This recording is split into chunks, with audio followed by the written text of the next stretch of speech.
Hello everyone, and welcome to Snap Take. This is Glazer of Snap Judgments, and today we are doing a tier list for every Series 4 and 5 card. And the we, in this case, is not hyperbole. I'm going to be joined by the great Perry Manilow. Say hi, Perry. Hi, Perry.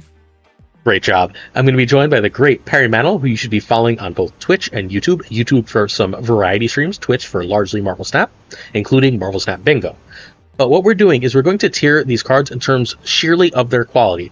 But we're also going to do our best to note how good or bad each card is for a person building up their collection. So this tier list is sort of endgame focused, but we're also going to verbally note how good or bad cards are should you be building up your collection. Sounds good? I dig it. Let's get to it. Let's kick it off with Agamotto, who is a 5/10 that shuffles 4 spells into your deck. One of them throws a card to the right and gives it -4. One of them draws Agamotto and gives him +3 power, which is great if you don't have him. It sucks if you do. One of them, for 3 energy, gives you 4 energy next turn, and one of them, for 4 energy, turns every card in one location to your highest power card at that location. All good? That's what Agamotto does, and he's a 5/10. He's a 5/10. Where would you have Agamotto? I think Agamotto is a high-end B tier card. Maybe on the cusp of A tier. I think he's more mid-B, but I can see that. The only deck that really runs him right now is that deck by Honifer. The Honifer deck that's all over the place really does like Agamotto right now. You don't think Agamotto's a card that is going to get better now with the absence of Galacta in the meta? I think Agamotto decks wanted to be Galacta decks. One of the best hits for Images of Icon was Galacta. And now that's not a thing you really want to do. But it could still be Gwenpool. Yeah, but Gwenpool you wanted to do on turn 4, not turn 5, right? Like, the later you play Gwenpool, the harder it is to get value from her. Versus Galacta, even if you play her late, you're getting that on the next card you play. So, like, if Galacta misses a bunch, you're just... if Gwenpool misses a bunch, or if Gwenpool hits a bunch of different cards, only having one turn to actually do anything with those cards is a real downside. I mean, I think there are ways you get Gwenpool out. Easier to make him better, but I'm fine with him just being in B tier. Okay. Our next card is a former Season Pass card, a card that used to be the best card in Marvel Snap. It's Agent Venom, a 2/5 that sets the power of every card in your deck, not your hand, your deck, to 3. Where would you have Agent Venom? I think that is another B tier card. I think he's generally good value in the decks he's going in. 2/5 for pretty much no downside. Like, the decks you're playing him in, it is not a downside whatsoever. So you like that stat line. Solid B tier card. I think he's a B tier. He does have about 2 really good decks.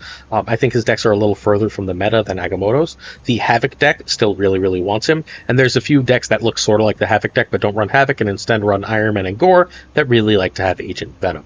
Not an amazing card, but one that has a home. And from here, I guess we're done with really good cards because it's Agony time. Agony is a 1/2. She merges with the next card you play at her location. What do we got for Agony?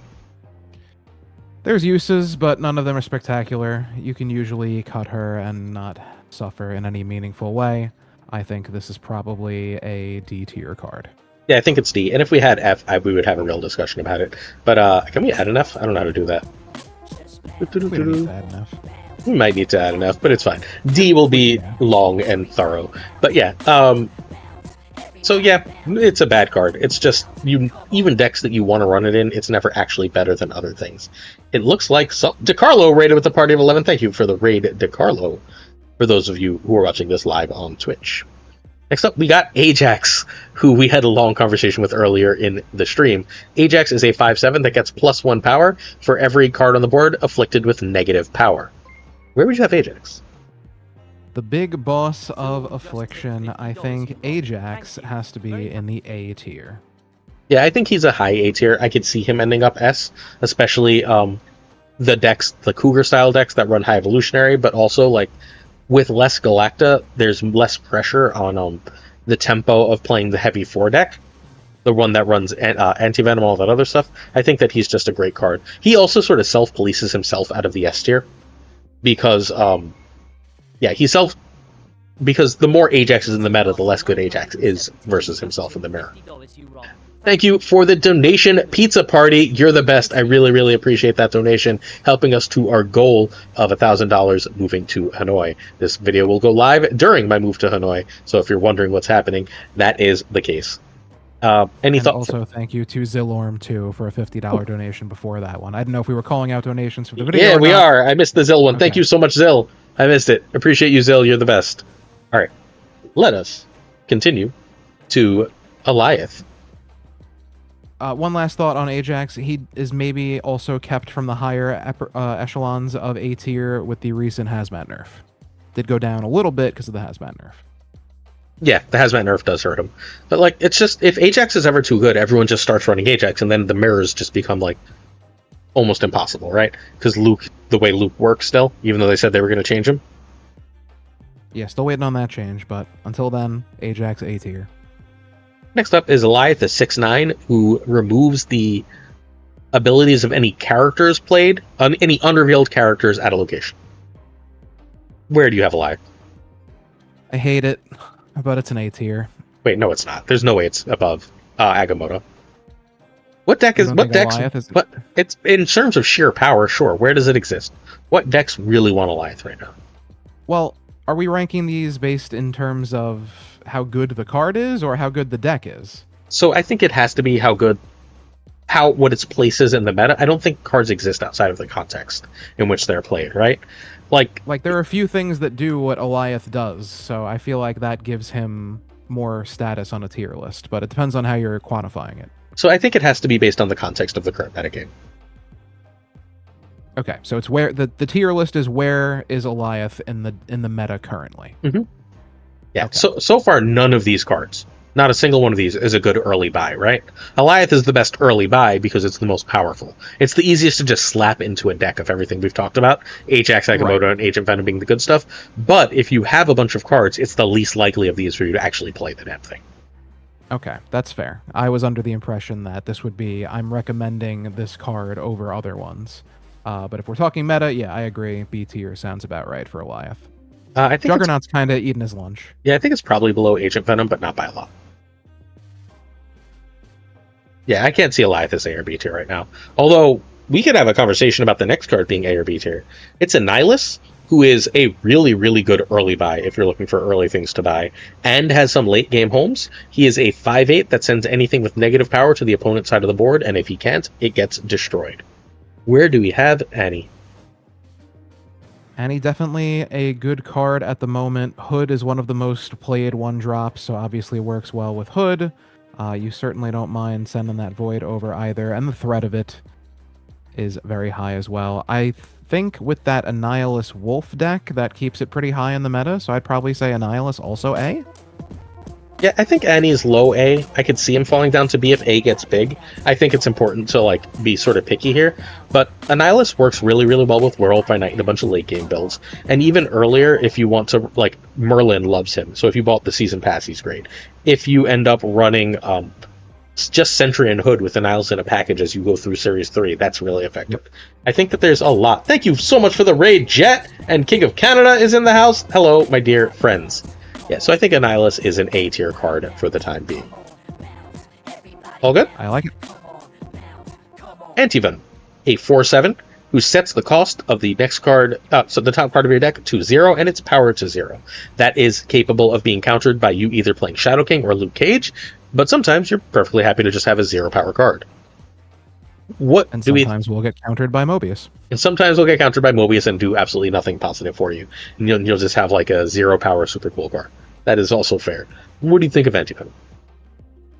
I think this card's stocks are probably rising a little bit, but I think it was still a pretty good card in, like you talked about earlier, those Affliction decks with the high Evo, A-Bomb, and all them. So yeah, I would probably put Ajax maybe high B? Antivenom, but yeah. High B? I'm sorry, it's I think the best B we've talked about so far. The rise since the nerf of Galacta of Victoria Hand pushes it close to A for me. It's possible Victoria Hand is the best deck, or one of the very, very best decks, and if that's the case, then Antivenom needs to, you know what I mean? Antivenom rises as a result. For sure. It's close. It's very close. Alright. Aranya, 1/2, Activate. Give the next card you play +1 and move it to the right. Barry? Staple move bounce card. Mhm. That's really the only place you're seeing. I guess the Red Wing deck too makes use of Aranya, right? Mhm. So, two pretty solid performers there. Herself not super impressive, but a good activate card, probably one of the top 3 activate cards in the game, alongside Bullseye and Black Swan. I don't think she's A tier though. Maybe between Agamotto and Anti-Venom? Yeah, I can see that. I think it's a B tier deck. This is also, along with Nihilus, one of the cards that I think is good to get early, because basically you have Aranya, you have Madam Web, you have a move deck, right? That can compete. Yep. You have all the other cards, low series. Mhm. There's nothing in there that you're craving for. You don't need Hercules or Topaz or any of the other cards. Yeah, I agree. I very much agree. Ares, 4/6, plays War with the top 3 cards of your deck against the top 3 cards of your opponent's deck. Whoever has more power gets +6. Where's Pretty Ares? much only relegated to the Sauron Surtur deck, and even those decks, he's not always in there. So I'd say he's probably low C. I think he's probably high C, but I think C is right. I think he's a very good card, but a very replaceable. He's in those decks largely because it's hard to run all the things you need to run, both Typhoid Mary and all the things you need to run like Cull Obsidian, so he ends up sort of bridging the gap, depending on which way you want to go. Yep. Very replaceable. But, I mean, solid. Very, very, very rarely feels bad. Just replaceable. He's also bad with Nightmare, which is worth knowing. Nightmare is in a lot of these decks right now, and Ares does not want to be played with Nightmare. Next up, Arisham. 7/7. Put 1,000,000 extra cards in your deck. On turn 3, from turn 3 on, get +1 max energy for the rest of the game. It's kind of crazy because at this time yesterday, I would have said S tier. But at this point today, after the Thanos nerf, I feel like he's got to go down significantly because that was his best deck. And outside of that, it kind of goes way down. So I think he might have to be C to D tier now. Nah, I can't go below B. I'm not even sure he's below A, but I can't go below B. I'm gonna need to see worse things happen to him than For still a good conquest deck for sure, but ladder I think is far worse. I just think he's still probably good. Just people don't want to bother with it, right? Like you can still run Thanos and have an extra. You still have an extra way to draw the Thanos. If you is it as good? Of course not. It was S tier, but like I don't think it kills him. I still think it's A tier between Agamotto and Thanos. Having extra ways to draw those cards and play them early, I think is still probably good enough. All right. Okay, Mr. Baron's Emo 3/5. Put the lowest card. Recruit the lowest. They can't believe there's one recruit card in the whole game. Recruit the lowest power card in your opponent's deck to your side of here. Zemo. Mill sucks, and even in Mill kind of shells, he's being cut. Very meta dependent card, I would say. If there's ever a time when Ebony Maw is popular, I guess he's okay, but yeah, I would say probably D tier. Okay. Yeah, he's probably D. I almost had him in C, but you're probably right. Like, even the mill decks don't really want him. They run him out of a paucity of other options, not because they're happy. There's just too much. There's also just, like, too much Hood to really make him valuable. You don't really want to be playing him with Hood in the meta. Yeah, you need more... Well, I guess maybe with Nightmare, you get Martyr sometimes, or I don't know. Mm. He's probably better than we give him credit for, but 3 is just so crowded, too. There are so many good 3 drops that it's hard to give him anything higher there. Nick the Recruit would like to note that Milmamu stocks are rising, and he is incorrect. Milmamu is a bad deck. All right, next up, we've got Batroc Zelepre, the Frenchest of French players. French Marvel Snap cards, excuse me. The Frenchest of French players is, in fact, Den. The Frenchest of French Marvel Snap cards is Batroc the Leaper. Batroc is a 1/2 that will follow whatever move happens and get +2 power when that happens.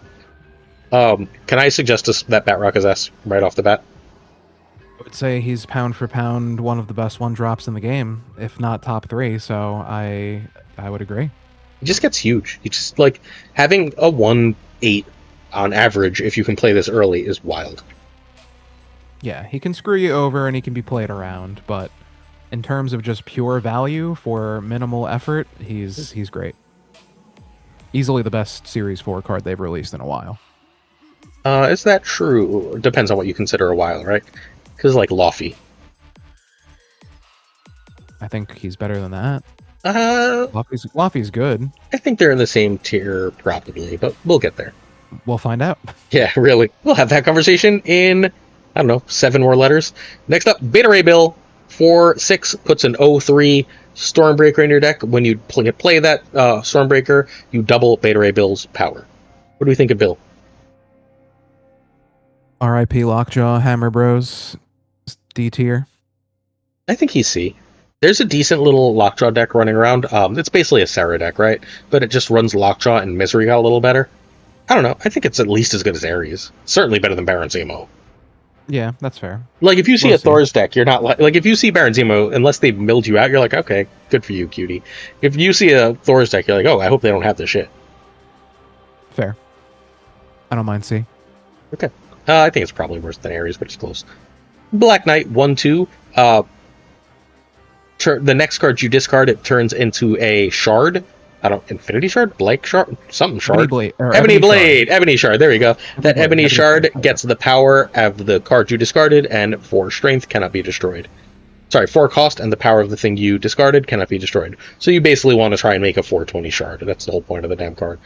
4/16 Shards are not terrible either. Oh, it's Ebony Blade, not Shard even at all. Okay. Yeah, we're thinking Muramasa Shard from yes, Dokken. we are, in fact. Oh, God, we got to talk about Dokken. I shouldn't have had you on for this. All right. Black Knight is going to be C? His best days are probably behind him. C sounds about right. He's still good, but they're the decks. It's like the weakest discard deck right now. Yeah. In terms of all the other ones. C stuff has decks. Those decks just aren't meta. Right. You can certainly win with it, and I did. Dragon put out a pretty solid Black Knight list a couple weeks ago.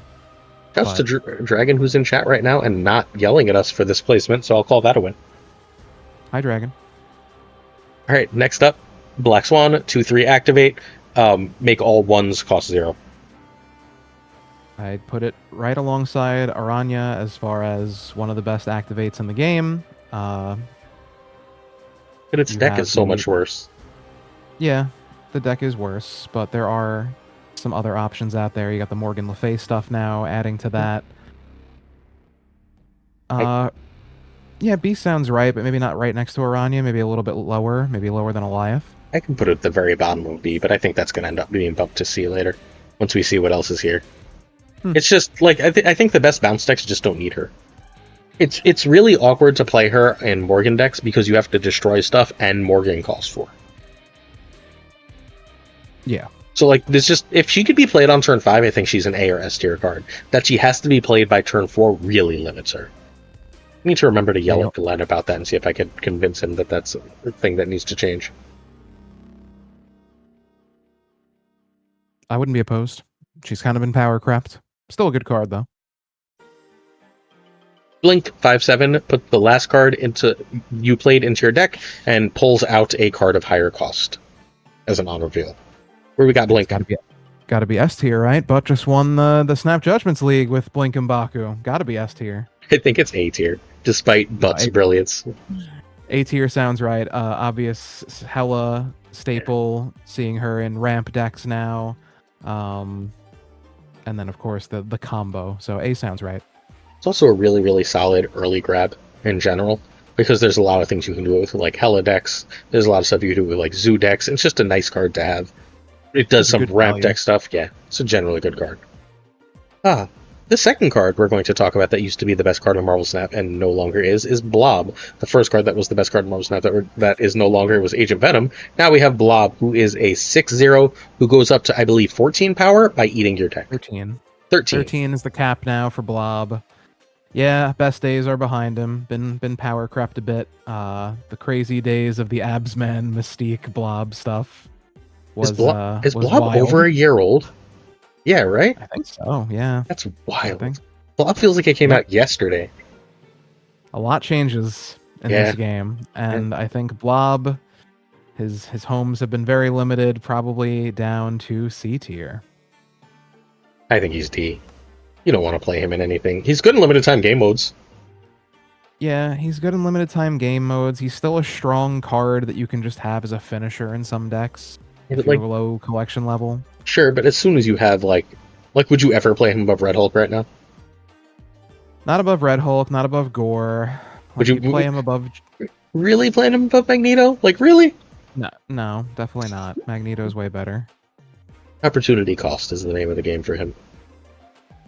And I guess high D is fine. I'm just like, it's hard for me to put a card that can win a game in D tier, but I mean, I've won games with Zemo and Agony too. These are just things that happen. Not like a game-winning play with those cards. Yeah. Yeah, I get you. That's fine. Look, no, like Zemo has been game-winning play.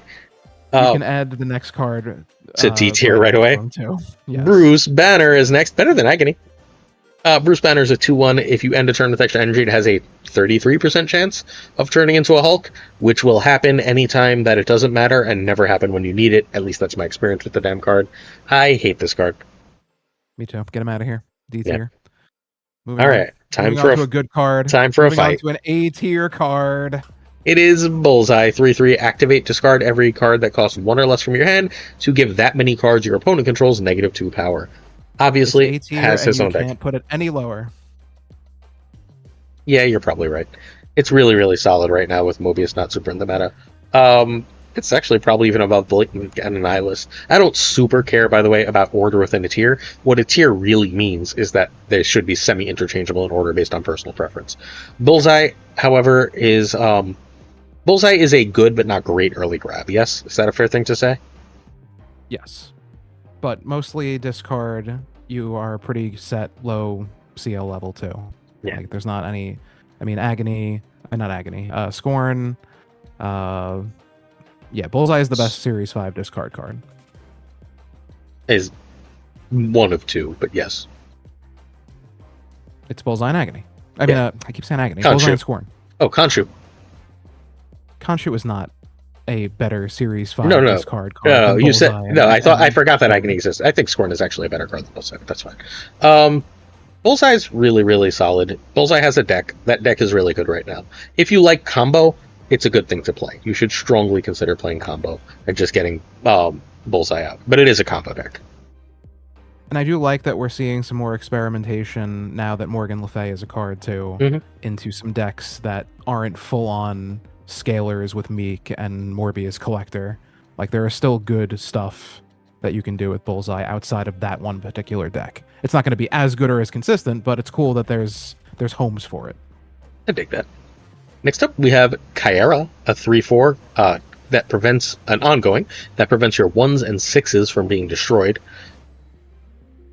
Kyera's in that Snapshot just league-winning deck too, so should that be an S?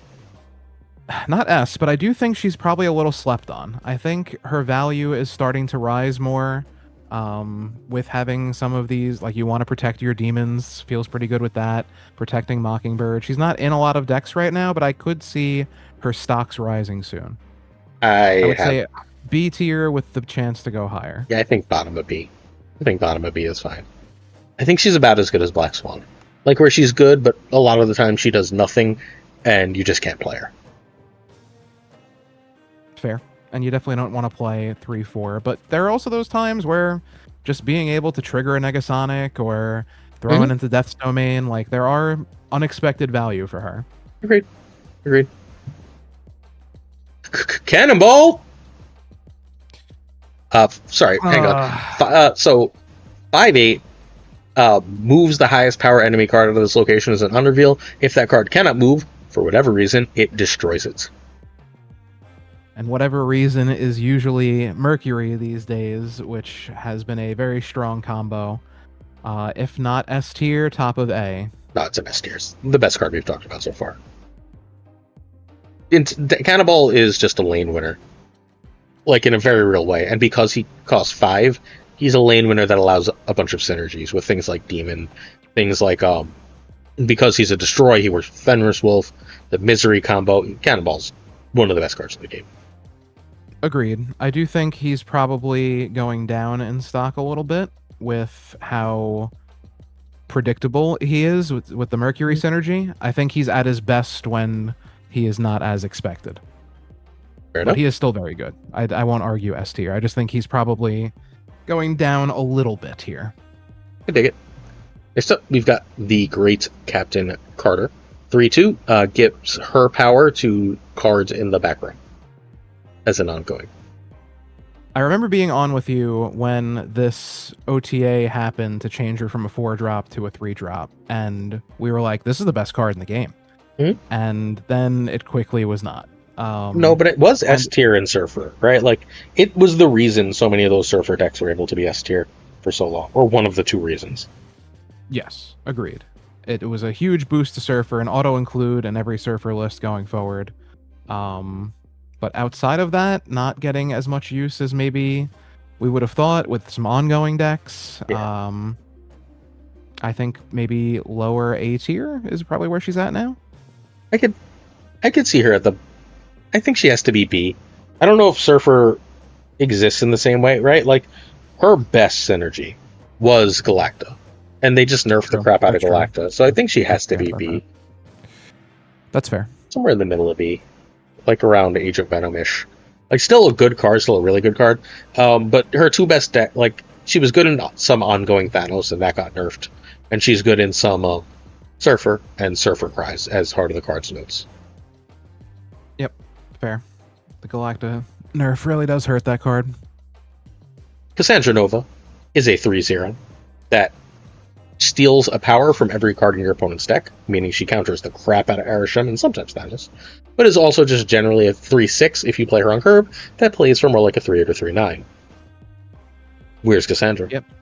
Super solid card. Very rarely feels bad playing her outside of the last turn. With less Thanos and less Arishem, her stocks do go down a little bit, but still a card very much worth targeting early. Feeling good that you could play in a lot of decks. Negative, Affliction. So you have value in just the card itself. I would say probably high B tier, if not low A. So I'm curious if no one's really tested her with Elixir yet. Not Elixir, Kid Omega yet, right? So I have no idea how she plays that way. I think that could push her up to A, but I think I'm comfortable with a high B for now. Something around the, like, Agamotto. Right under Anti-Venom? Yeah, I can see that. Around the Agamotto level, right above Anti-Venom sounds good. Not cards you. So it seems like thus far, like Cannonball and Batrock are really good early grabs, right? Batrock, although you don't need to have Sam Wilson before you do that. Cannonball is a good early grab. Ajax is not. Bullseye is. Blink is. Annihilus is. Is that fair? I think that's fair, and I think the next card we're going to talk about is going to be our third S tier card. Nope. A tier, for sure. Ready for the argument? So it's Copycat first. Well, for anyone who's not looking, Copycat is a 3/5 who, when drawn, steals the ability of the bottom card of their deck. Sorry, copies, not steals, because the opponent card keeps that. So Let me make my argument first. Okay. So Copycat, in terms of all game modes, is almost always value. Mm-hmm. You have your premium stat line as a 3/5 for Copycat.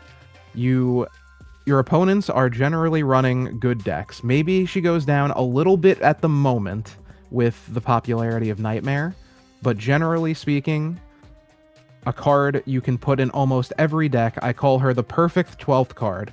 Anytime you make a video or you post a thing, I don't have so-and-so who's a good substitution. Very rarely will Copycat be a bad choice. So I feel like due to its flexibility, the Swiss Army knife nature, and just the good stat line and the opportunity to win games for you, like, just can absolutely win you a game sometimes and your opponent will never see it coming. The information disparity also puts it a head and shoulders above in battle mode too. In ways few other cards can. And you got a $100 donation during that too. Thank you for the $100 donation, DiCarlo. I appreciate you. That was DiCarlo, right? Because I assume that's what the W was. Thank you so much, DiCarlo. That is so incredibly kind of you. I super appreciate it. Thank you so freaking much. All right. I agree with everything you said. The only point I'll concede The only point I'll concede to you there is that with Nightmare, yes, she is a little bit worse right now. Well, I haven't made any points yet, so can I make some points? Go ahead. Everything you said is true. However, she's, in addition to being really, really easy to replace with, she's very, very easy to replace.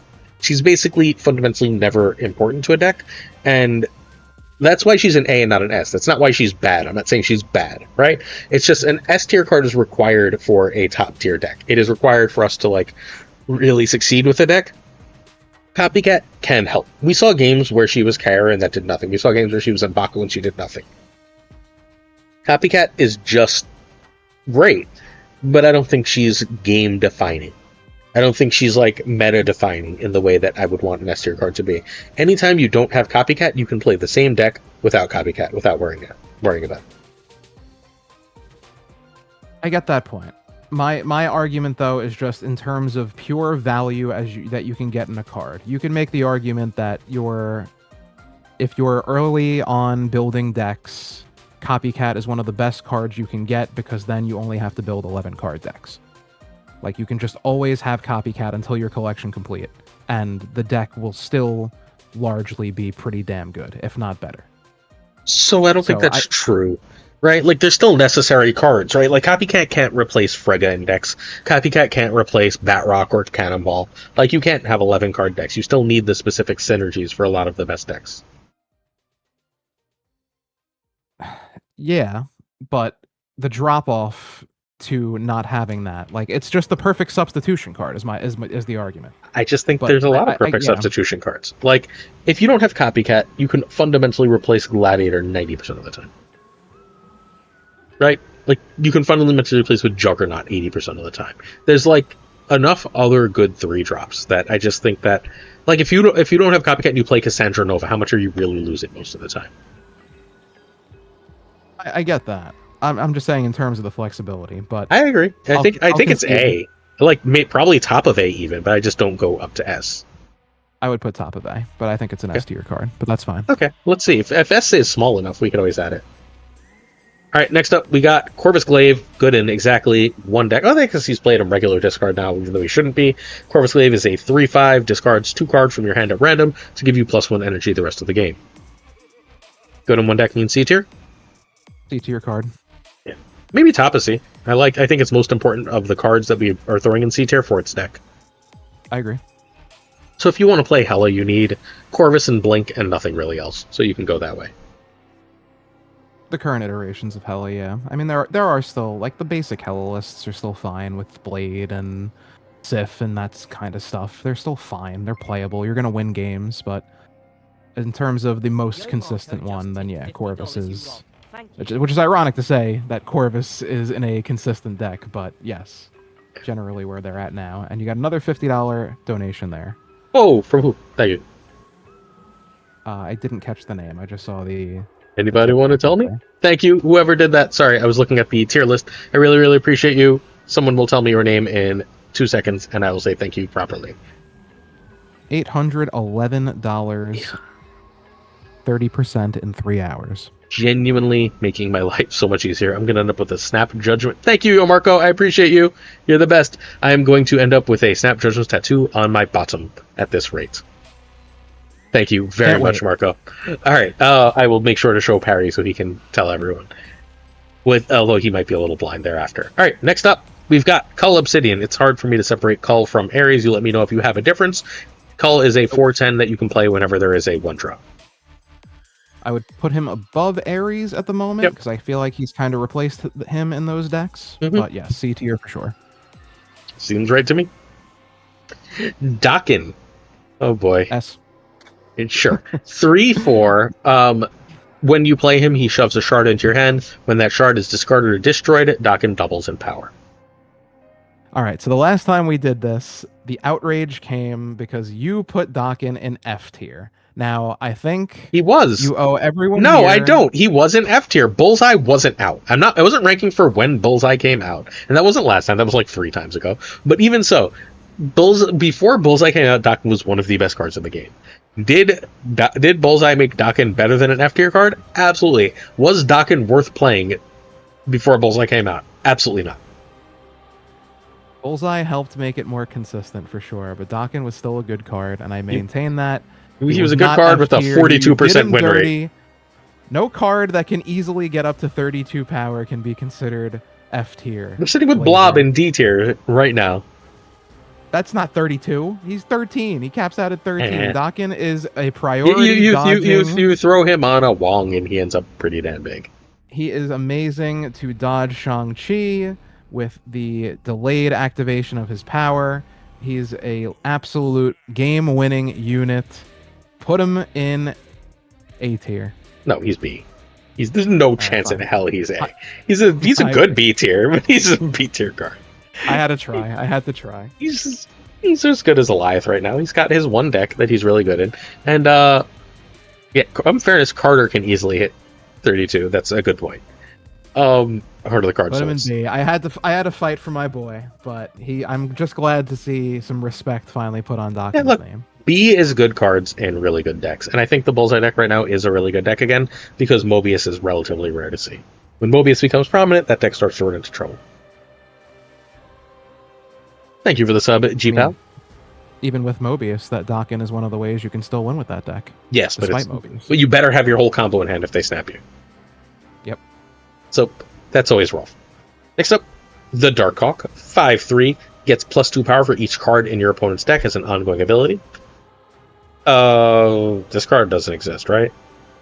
Yeah, it's crazy how this card just comes and goes. Mm-hmm. Used to be one of the easiest recommends. They would never want to drop him. But at the moment, yeah, there are so many better options and decks to be playing. He's still probably okay, and you're still going to see some Thanos in the meta, but he's certainly not as good as he once was. I can't put him in D tier, though, can I? No, he's C. He's C. G-Pow, it is not a sub-goal, it is a donation goal. Hit ! Tip for information there. Alright, so I think he's a C. He's probably mid-C, like below even Beta Ray Bill, which is wild. Below Beta Ray Bill and Black Knight. C tier is like good cards that aren't really in the meta, or good cards that are in the meta but aren't required or really easily replaceable. Yeah. Which means that Kyra and Black Swan should be in C. This is what we just defined as Kyra and Black Swan, no? Are they really in the meta?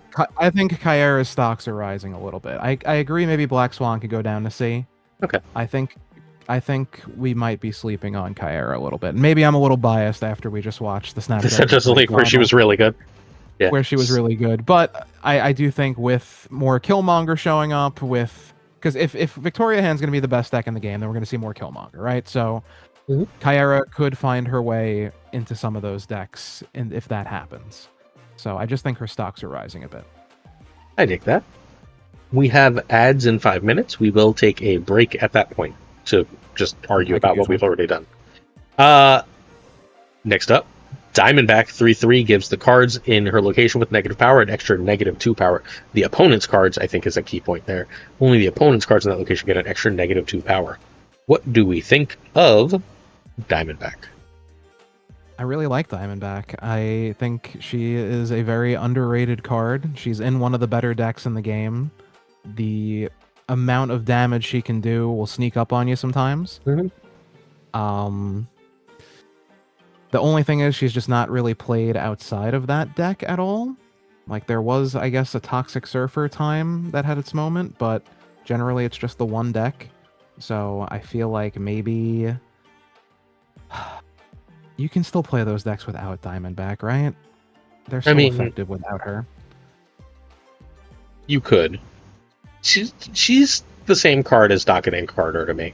She's a secondary powerful card in a powerful deck. I like that. Right? Like, they're all just like those 3 drops. They're really great, right? But they're not the main game plan of their decks.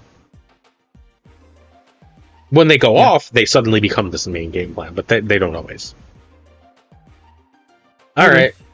Doom 2099 is a 4/3. It creates a 4/0 Doombot if you only play 1 card in a turn. How the Mighty Have Fallen. D for Doom. D for Doom. Yeah, this card just disappeared.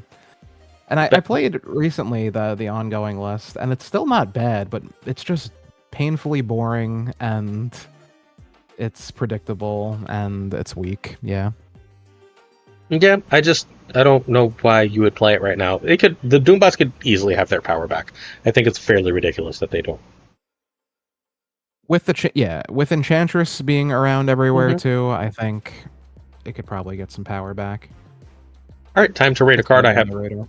Yeah, time to rate a card. I have no faith in what our rating is going to be. It's Dormammu. It is a Well, 7/11 with 3 rituals. full disclosure, I still have not played this card. I don't know why. I'm just like intimidated because it's 3 cards on top of the other card. It's like, do I want to learn how to play a brand new card? I just want to play a card, but I'll get around to him eventually. So I'll withhold my ranking for this card. All right, so I have it as a C right now, probably the top of C because I could easily see it being a B. It enables what it really enables is death decks, right? Like your non-destroy, like all-in destroy death decks, really solid with Morgan, just a really good card overall. I could see it being a B once it gets more play. I could also see it falling down to a D because it's so obvious. But I think a C is a fair compromise for now, as this comes out the week of Dormammu, and we'll see how much testing this card gets, as we are still awaiting getting the damn Kid Omega, who, as this video comes out on YouTube, should be in your shops either today or the day after. That makes sense to Yeah, everybody? Calzian makes a good point too. It's very obvious. It's very Mm-hmm. telegraphed, and you know what he's gonna be. So it's like just like, what's the benefit from doing all that work? Um, Sometimes your opponent can't stop it, and if you snap aggressively, like it's a card that really benefits those who snap aggressively. If you snap Right. aggressively, you know what you have. You know your opponent can't stop it. You're good at realizing what power outputs are. You're going to get a decent amount of cubes. If not, it's not going to be very good. All right, next up, we've got Elixir. 2/3 revives a card that was destroyed last turn here. Kid Not Omega's partner in crime that everyone bought because we thought it would get better with Kid Omega, and then nobody got Kid Omega. So hey, 12 people got Kid Omega at this point. I have also not played this card because I was waiting for Kid Omega, and I don't think he's very good. I think he's a B tier. I think he's actually very good. Really. He's backup Phoenix Force in decks that want Phoenix Force, and decks that don't have the energy for Phoenix Force are perfectly happy to use him. I think with both Cassandra Nova and Sage, this is a great card. If you destroy a Cassandra Nova or Sage, this card is great. I think it's a better card, genuinely a better card than Firehair. I mean, I can't speak to it too much or have too strong of a defense because I can't say I've played it all that often. I found it very limiting with it having to be the turn prior. It So requires very strict lines, and I'm not good with very strict lines. it doesn't end up mattering more often than not. You're just playing it on turn 5 or 6, right? What does end up mattering reasonably often is that it's not the highest power card you've destroyed. I really wish it was. I think that would push it up to potentially A tier, but I do think it's legitimately good. All right, I'll have to take your word for it. Like, I don't think it's above a lot, right? Like, it's about as good as Alioth, better than Kara right now. I was gonna say, just don't you dare put him above Dokken. The third card we're going to talk about that has been the best in Marvel Snap is Elsa Bloodstone. So, yeah, this card's had a journey, huh? yep. 3/4, when you fill a location, it gets +2 to that card. Yeah, C? It's I don't know. It's a C card. I don't have a lot to add. Are we in ads, by the way? yeah. I don't think so, and I would agree. I do think she's been seeing a bit more play with the kitty decks and all that, but I don't know. About the deck Darkhawk? doesn't suffer. Probably worse now too with Galacta nerf. Yeah. There we go. Ads have started. So, yeah, nice, simple C tier. Okay, let's take a quick break. I'm going to go use the restroom again. Yeah, I was paying attention to it this time. I'm going to take a quick You want break. to use the restroom, and I will entertain the chat. No. And then I'll use Just, the restroom. I'll just hit BRB. It's fine. I'll throw up the Alright. BRB screen. Don't worry about it. So we're going to Bye, go to... chat. Bye, catch you soon.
We're back.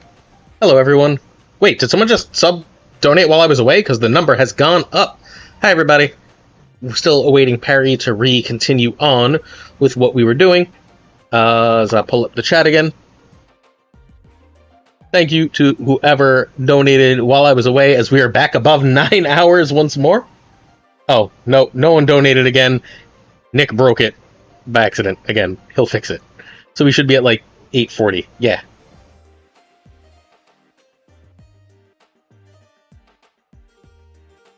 In the meantime, I realized something important. I'm going to have to buy a recliner. I'm going to have a desk workspace, right? I need a recliner for Vietnam. It should be cheap as crap there, but I definitely need a recliner. Yeah, if it's 8:40, I'm only going to bed at like 1 in the morning. That seems fine. So far, so good. I don't believe set time will work for you, Heaven. Enjoy lurking, my friend.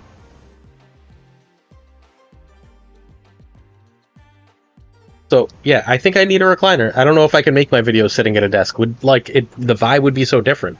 So, what do we think about me spending, I don't know, 100 to 200 on a recliner in Vietnam?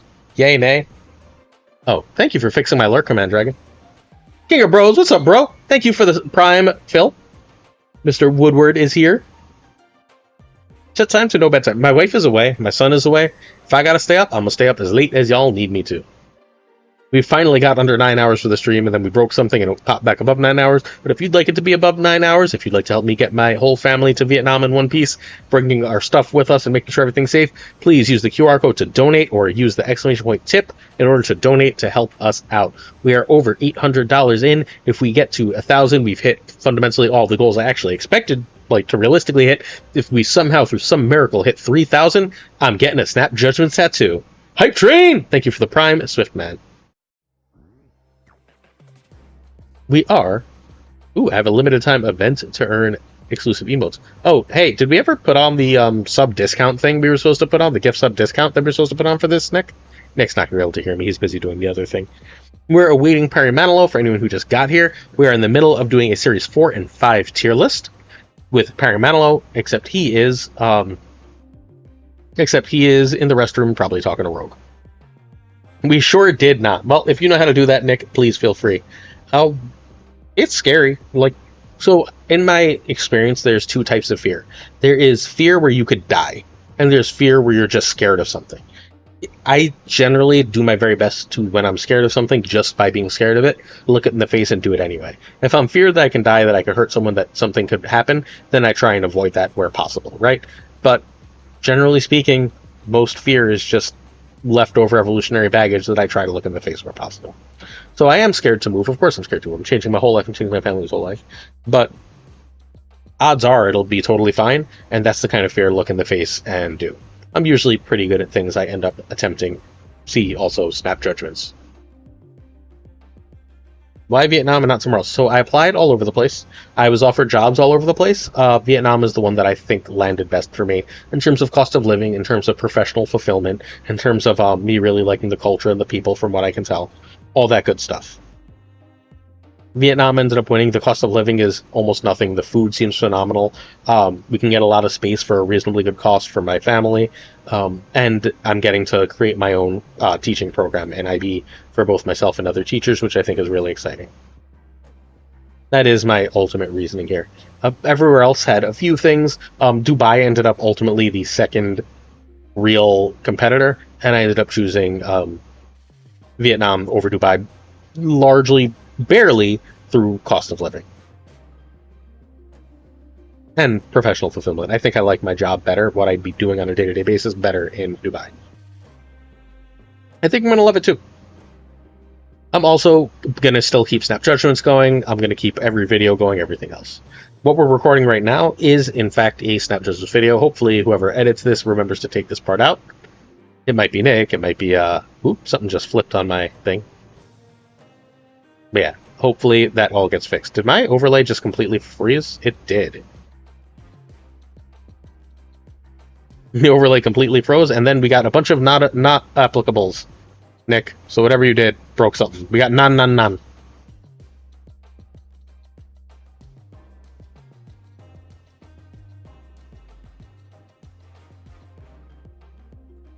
refresh what again? Just open and close the tab. Is that what refresh it again means, Nick? Overlay. That did not do anything. Oh, there it is. It did do something. We're at 840. That's what we should be at. Yay, we got it. And if you can make it actually run now, we're all good to go.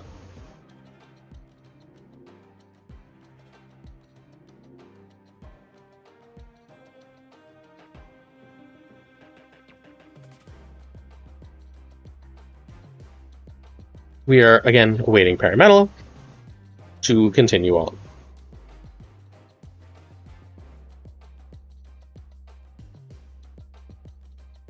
I do not want Ajax in S tier on account of anything else, though. I think Ajax is an A tier card. I think he self-regulates. That is my fundamental argument for Ajax in A tier. Where can you find Butts Kazoo list? Nowhere yet. It'll be in a video relatively soon. I haven't even copied it from my chat with Butt yet, because I wanted to do this stream before I featured it in the video, because otherwise everyone knows what wins.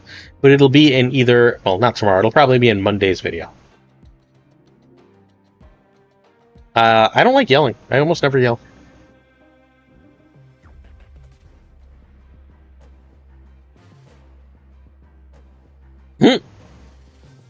Let the man poop in peace, Hef. Sheesh. So in the meantime, I had to close out my file at my local comic shop yesterday, which was a little bit sad.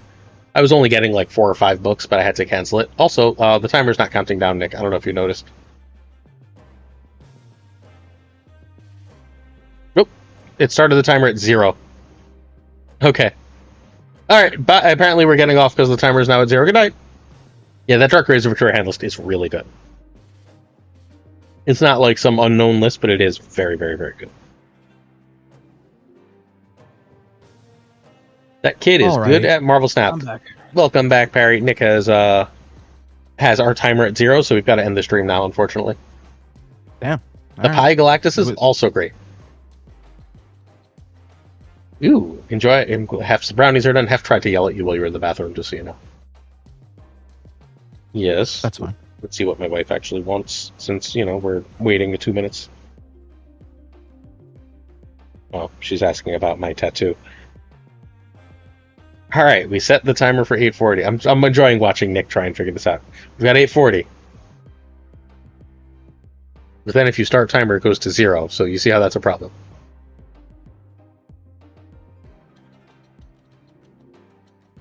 Alright. It's only a problem if you make it a problem, Glazer. What's only a problem? I said it's only a problem if you make it a problem. Yeah, what's the it? Anything. Oh, that's not true. Like, that's genuinely an untrue statement. I'm on a plane and that plane starts going down. I'm not making that a problem, but that is a problem. Nah, that's it. That's a mentality problem. Clearly. Alright, let's continue on with this tier list. I'm going to give a 5, 4, 3, 2, 1, so whoever is looking for this moment can find it. Now, 5, 4, 3, 2, 1.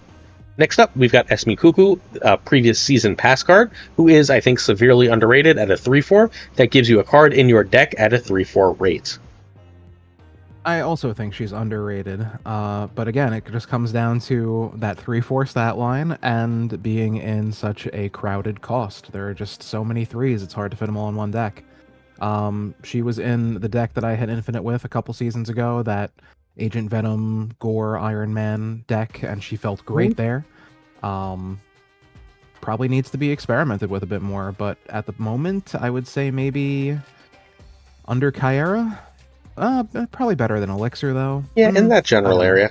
Hey, look, it's a must-have in every negative list, right? Every single negative list from now to eternity is going to run it. And if you're running Iron Man and Gore, you probably run it just because. It seems like it's probably a B. There have been occasional Surfer lists that aren't popular, but are successful with it, too. So, like, it's just a decent card. It's worth having. It's a nice consistency card where if you don't have something, you can fish for it, and then sometimes it'll also be insanely good value. Exactly. Sometimes you're like, oh, I don't care about that, and sometimes you're like, oh, I want. Like, we played a game on stream earlier where I had, like, a 4 hits, and if I hit Gore, the game immediately ends, and I win. Right. It seems like a decent card. Alright, Isan, 610, pulls a created card from your hand to Isan's location. Can we put that in D?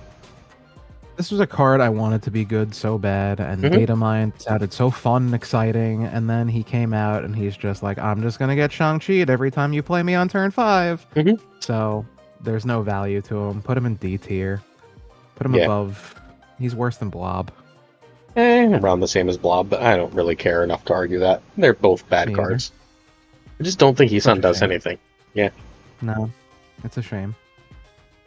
Bonfei, 4/7, activate. Kick every card in her location to the right.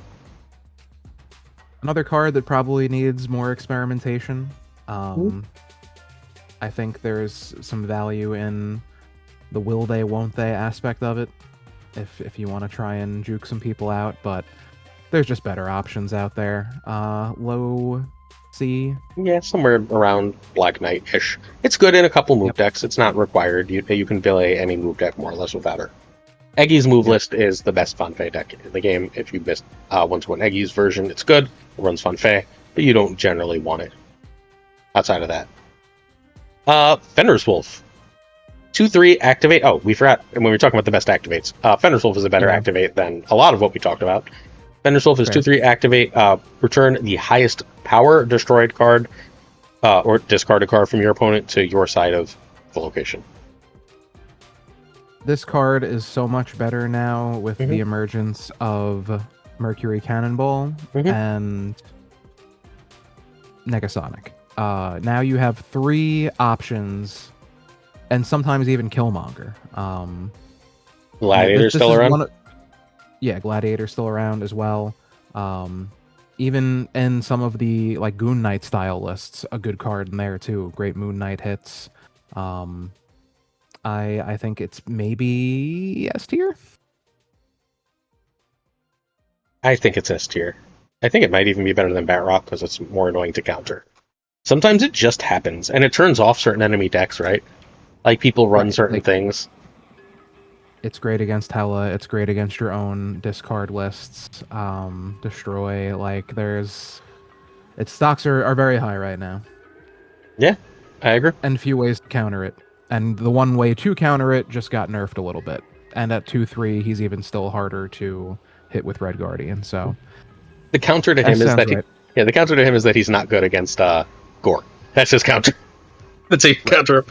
You accidentally destroy a Gore and then he gets something else. Like outside of that, he's insane. Just very very good card. Has been in and out of the meta, so I'm not sure if he's going to stay S. But right now, I think he's a really really easy get because like Gladiator, Negasonic, Shang-Chi, Killmonger are such good enablers. Yeah, Like no argument there. yeah, Cannonball, Mercury, and Gladiator. All the other enablers are Series 4 too, so you just get a good discount on some powerful stuff. Hey, timer's back to 0. All right, Firehair, probably B. Yeah. Maybe This was C. a card that many thought were going to be S tier, including yourself, Mm-hmm. and fell pretty flat. Again, But I think stock's rising too. Misery with the buff. Those Victoria hand decks popular. It's just a replaceable card. Grandmaster can do pretty much the same thing. I mean, Misery literally does the same thing, right? And Misery, yeah. Like yeah, Misery, and then like Elixir does things better on curved. Because like Elixir will work better like after the fact with Carnage or after the fact with something else. Like she sort of messes up your curve a lot.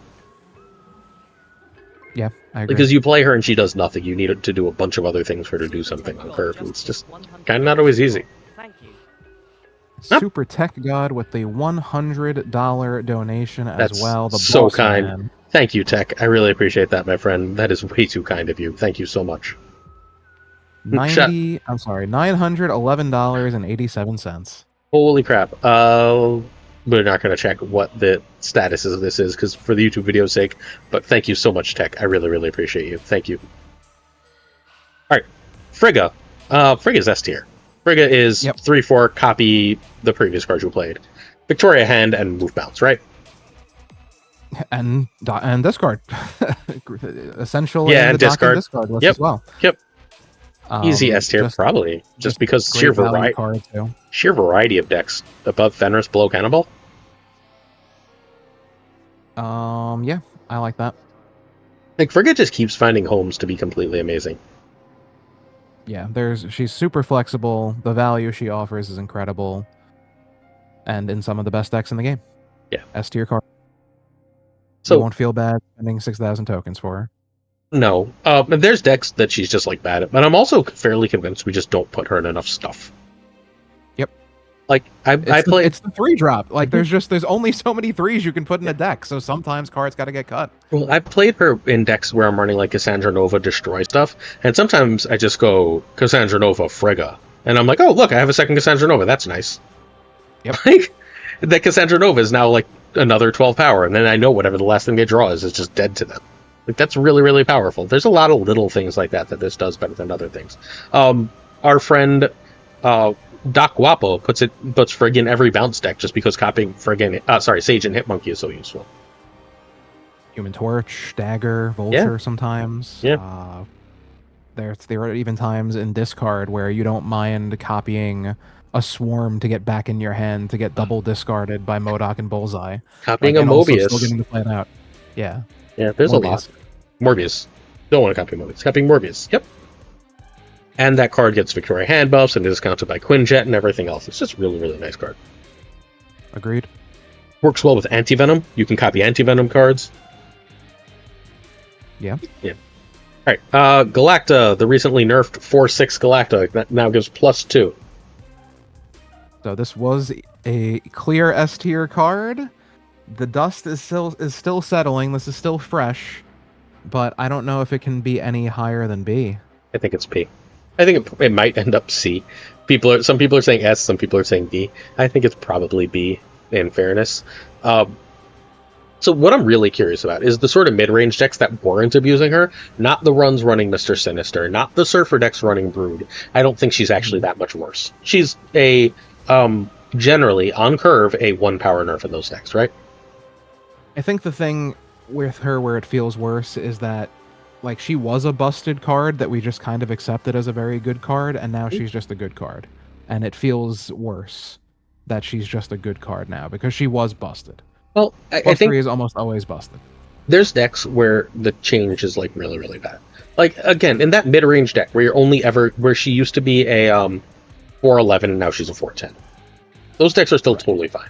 But when you're trying to hit Mr. Sinister, when you're trying to hit Brood, when you're trying to hit Captain Carter, and you're trying to hit the cards that double or triple the buff, she is way, way, way, way worse.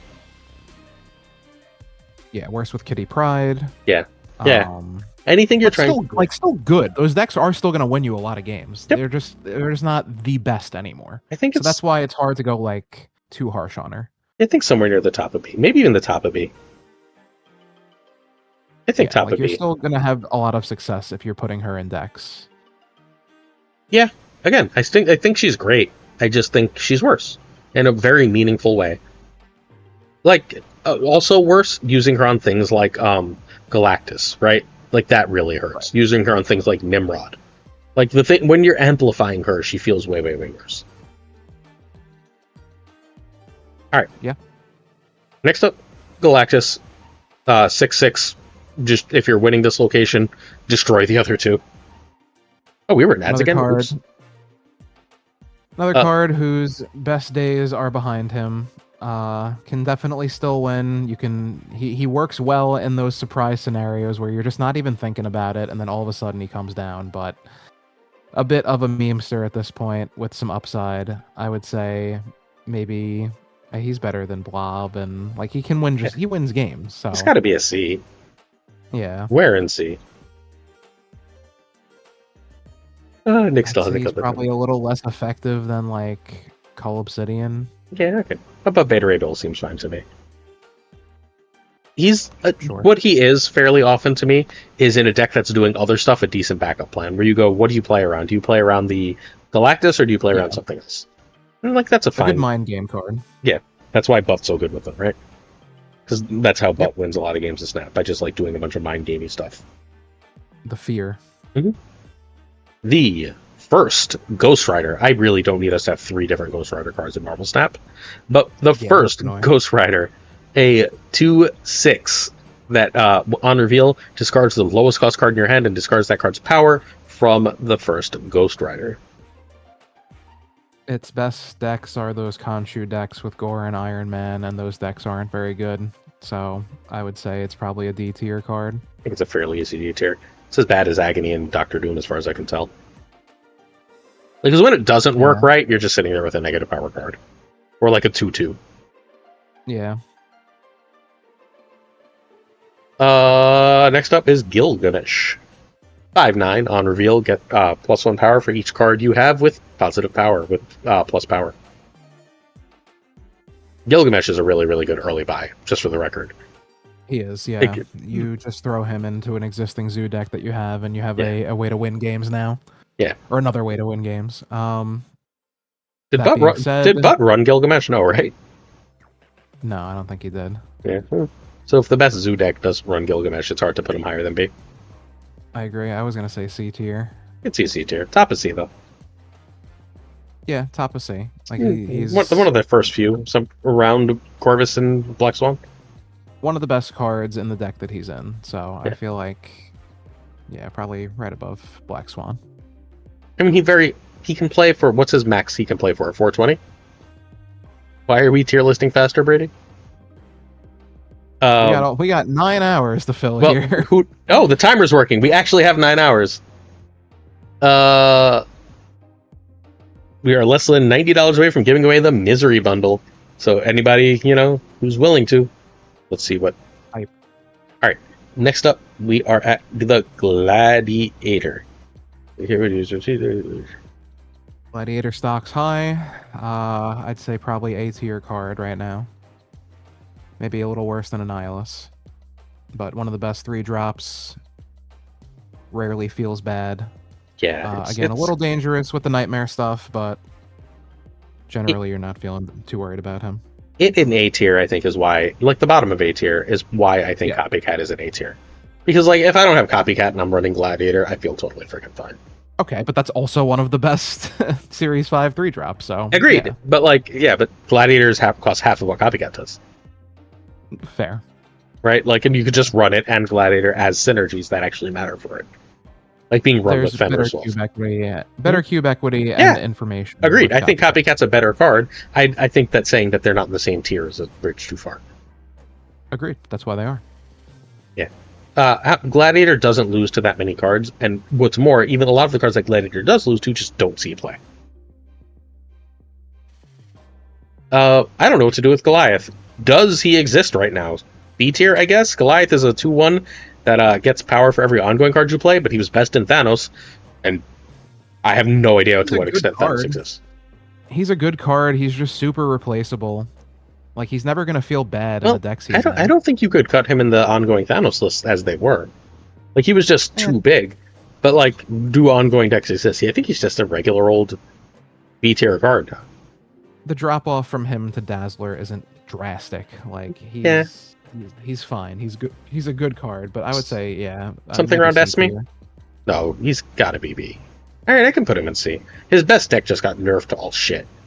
That's what I'm saying. Is if he's a replaceable card in a deck that is not going to be played much very more, does he deserve to be in B tier?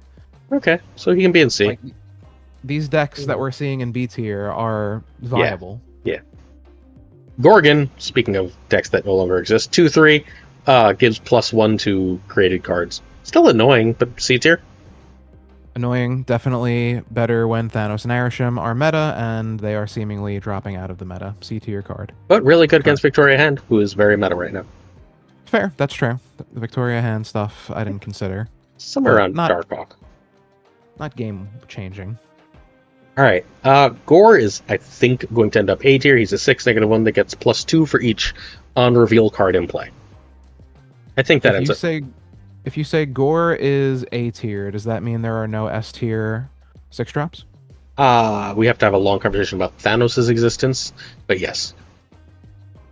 Then Mockingbird's existence, right?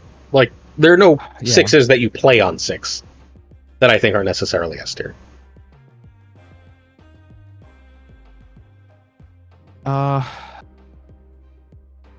It's just, it really only has negative, right? Like, it goes in a couple other things, but none of those are really especially good. He's a winning card that you can do a lot of things with. Good in Clog, but Clog isn't around. Certainly worth the 6,000 tokens. Yeah. A really good early buy, too, because negative isn't expensive. Right. don't know. I could see him around the top of... Like, is he better than Ajax? Honestly, though, he's about as good as Ajax. He's got more use cases than Ajax does. He goes in more decks than Ajax. So I feel like that gives... And gets bigger, oftentimes. Sometimes. It Negative is a Tim little gets dependent bigger. Yeah. It is a bit dependent on your opponent sometimes and the meta. I wouldn't be opposed to putting him low S tier, but a high A tier is fine. Okay, Maybe right under Copycat. Let's put him second in A for now. And again, S tier is small enough that we might end up with a higher S tier. It is the Grandmaster, 2/3. Push a card to the middle location, repeat its on-reveal effect. Does this really exist right now outside of Bullseye? See, this is another card that I put in a similar light to Copycat, where there are so many things you can do with him that don't feel bad. Like, it's a perfect turn 4 card in pair with another 2 sometimes, or even sometimes a turn 5 card, but he's not ever going to be essential to a deck. It's just a good flex card, another good substitution card that you can achieve similar things with and sometimes get some surprise factor out of. So that being said, he's a C tier card. Yeah, he does feel bad sometimes, right? Like, there's enough decks that where, like, if you run into, like, I need him on 2, you feel sad, or if your deck really wants a 4, he also feels bad. So somewhere around, like, Black Knight level seems right to me. There are some times where such a small movement, like in the discard deck, getting that second Dokken shard for only 2, being able to trigger Gambit again, being even like sometimes just a Blade twice is great. But yeah, it's a flex card. I dig that. Next up, Gwenpool. 4/6 gives 3 cards in your hand plus 2. Want to hear something wild? I think Galactus Nerf makes Gwenpool an S. Yeah, I mean it's one of the best 4-drops in the game now. It was already one of the best 4-drops in the game. Yeah, it's a value card. You're never gonna feel bad playing it. So, like, we care a lot about Mysterio. We care a lot about playing a lot of cards and a lot of energy around. And all those things really like Gwenpool. That Sarah monkey deck that Ika made, that Cam keeps talking about, is fantastic. And that's a Gwenpool deck. I think Gwenpool is really, like, she's the reason that Surfer gets to still exist if Surfer still exists. This is just as good as she's been in forever. Since Galactic came out, this is as good as she's been. You can't account for the power, or it's a lot harder to account for the power on the opponent's side, compared to Galacta, where it's like, okay, I at least know whatever gets played here is +3. The random nature of the Gwenpool has that cube equity factor. So yeah. Yep, agreed. Alright, Hellion. 5/8 can move cards to the location he's played at. Hellion is fucking fantastic. This card is so good. This is the 3rd card that I have not played yet. You should play it, because it is crazy I don't have strong. it. Well, that's a good reason not to. He is +3 power, like at least +2, often +3 power on your Hydra Stomper, right? He can be +6 power on your Kraven, or at least +4 or more power on your Kraven. Like, just those 2 alone are incredibly strong, but also just like you play him in a lane that your opponent feels real secure in, that they're just like, I've dropped like 30 power here and you've got nothing. You can't do anything on the last turn. And you can tell what your opponent's going to do there. And you play a Hellion there, and it's just like, I'm just going to suddenly have a 25, 30 power lane out of nowhere. Or I can juke that and let you play like your Shang there and win otherwise. He is so good in everything. I think like he's easy A tier. Easy A tier. I'll take your word for it. I have not played him, and I have not played against him, really, so I have no opinion. My opponent drops a Hellion, and they're playing New York, and I'm not. It is so rough. It is so rough when they're playing New York, and I'm not. I mean, I'm super high on Mind Gamey cards, and it seems like that's a kind of card that does that, so sure. A tier. Evo, as we talk about Evo, we should be... Hellion is not an early buy, though, despite his high tier. The S tier cards I'm comfortable recommending to people. The A tier cards are sort of more like hit or miss in terms of recommendation for what you should buy. Agreed. High Evolutionary is a fairly easy early buy and has one really good top end of game deck and a few like sort of mediocre ones that are more expensive. But I think its good deck probably keeps it in B tier. Yeah, I agree.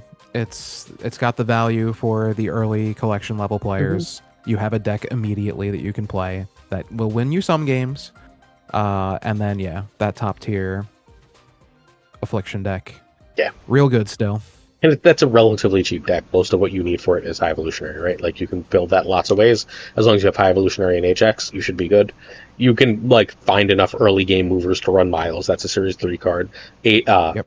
Abomination is a Series 3 card. And from there, like you really want Lofty. So I guess you have one more Series 1 card you need. Yeah, but not irreplaceable. Man Thing also works there. Malekith. I know those are expensive cards too, but if you got them, you know, that's an easy substitution. Yeah, Agreed. I like it.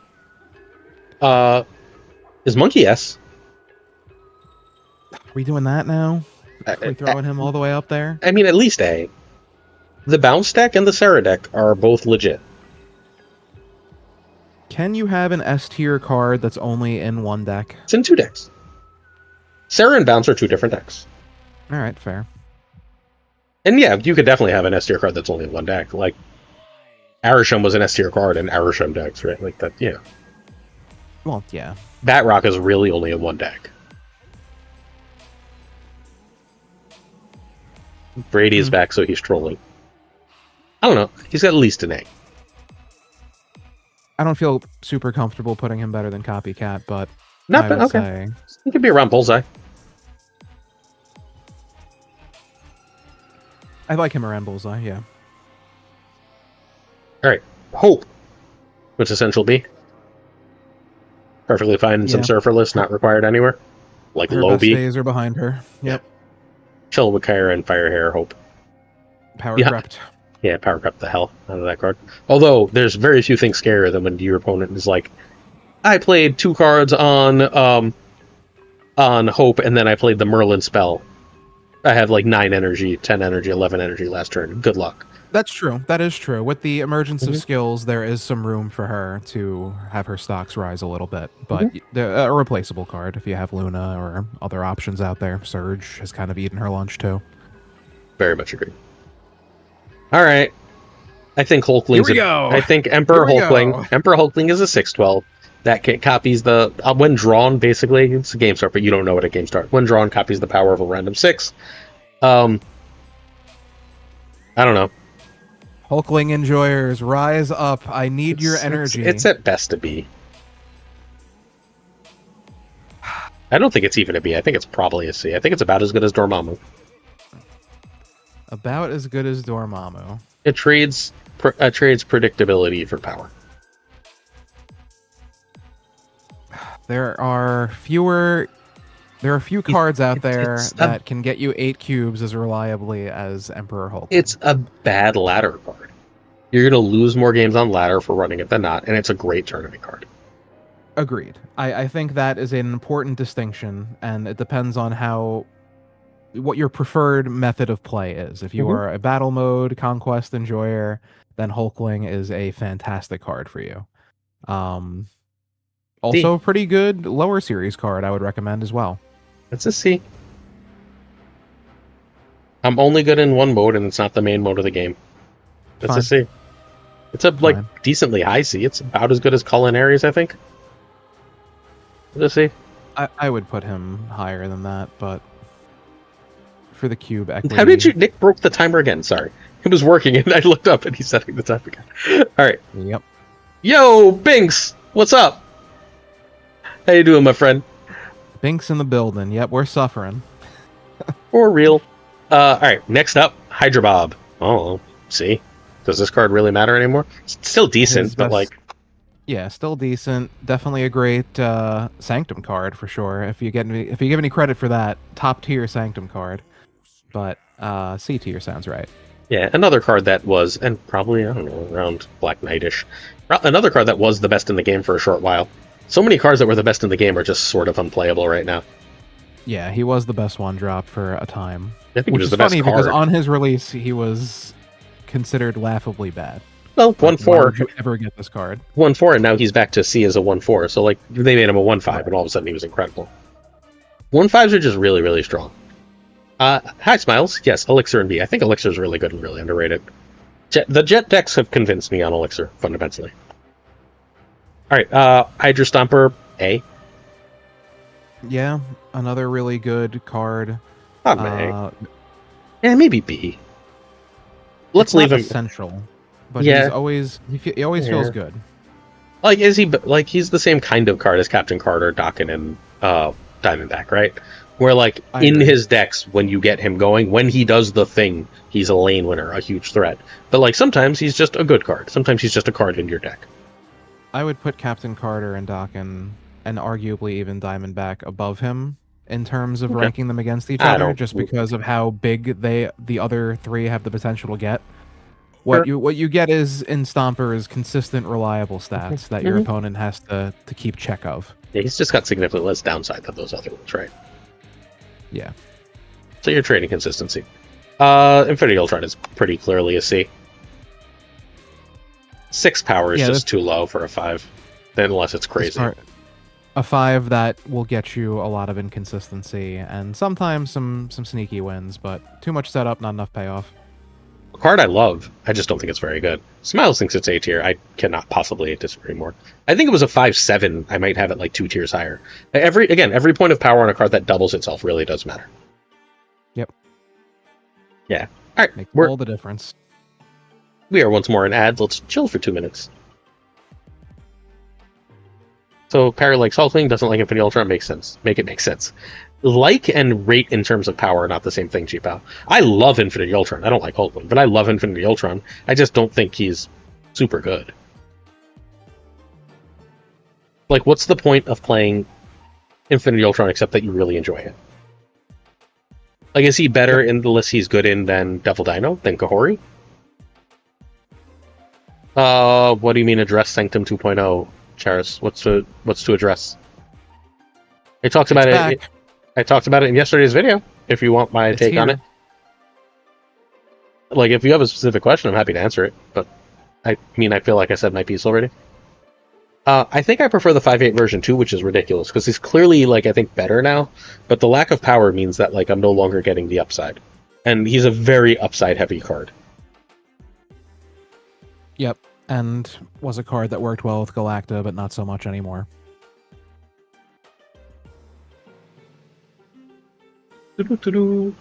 Alright. Brady is in our private chat trying to get me to stream for 2 extra hours on top of what's already here, so we are going to travel to Chicago and fight Brady. Beat him up. So it's not going to be my stopover on my way to Hanoi. Alright. Break his thumbs. Oh.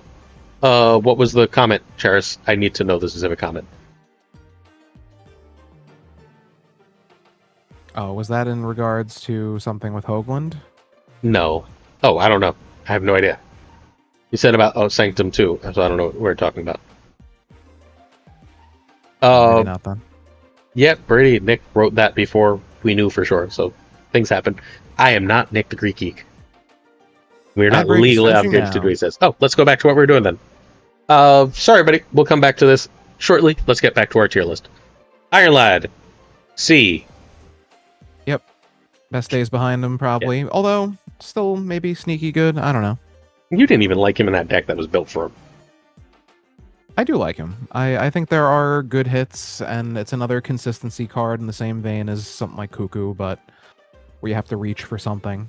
But, yeah. I mean, I just feel like... Never essential to any deck.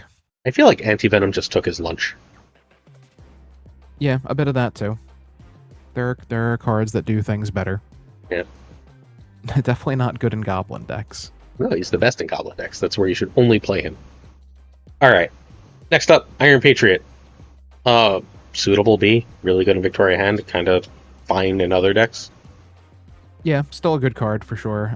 Definitely an easy recommend for lower CL cards as well. Mm-hmm. Yeah. Never really feels bad to play. You can put them in any deck and you're going to get value a lot of the time. I would say maybe even better than Cuckoo and... Like, he's still good. They're the variance, the randomness. Yeah, he's a good card. Isn't around as much. It's just so a lot of the cards that made him really good were nerfed. he was nerfed, but then so were a lot of the cards that made him really good. Your Rockets and Groots, your Sam Wilsons, all the cards that like made the early game Prio decks work were nerfed. So Iron Patriot's not as good because of that. Valid. It is everything everywhere all at once. Nick, also please read Buzz's comments. Okay. Next up, the baby land shark, who has to be D. Yeah, crazy. Just crazy. Like, Yeah, was the best card for ages, but like, why would you run him now if you have other cards? the 2-drops have been insanely power crept. Yeah. 2/3 for can be played anywhere and move once is nice. It's useful. It's just not good enough anymore. The game got power crept. Not good enough. Yep. Thanks, Uni. All right. Next up, Jennifer Kale. C-ish. She's the 2/3 activate to give +1 energy. She is a perfectly fine card. Yeah, I've barely played her. Very replaceable. Doesn't really feel bad. Good in some stuff. Not like bad. It's just not amazing. Yeah, not essential in anything. All right. Joaquin Torres, the 2/2 that Wongs your 1-drops. Is he C or D? I think there's some room for this card to get a little better. I mean, the Dao Mandala was just buffed. Bounce decks are rising up here. I don't know if I would go D tier. I think he's probably a C tier card with some upside. Okay, bottom of C. He's also, right? Like That's you're yeah. Kahori. Kahori, also another card that we're going to start seeing rise up a little bit, I think, in the absence of Galacta. I think there will be some stuff with Victoria Hand that's worth exploring. I mean, the OTA talks about Galacta constricting design space, right? I can't help but think some of that is them being like, Kahori is really good, and no one plays Kahori because Galacta is just that much better. Yeah. What you trade in consistency, you can make up for in some access to locked off locations or just that information disparity, the randomness. High B tier. I'd say like probably right under Galacta, maybe? I think around Agamotto. Better than Agamotto. Right. Either way, if we ever enter a Shang-free meta, just remind me to play Sebastian Shaw into Kahori. Yes, 100%. Yes, Nick. But Shang just ever present. What are we adding me about? Sorry, they're telling me to do something. Check the group chat. Go to the...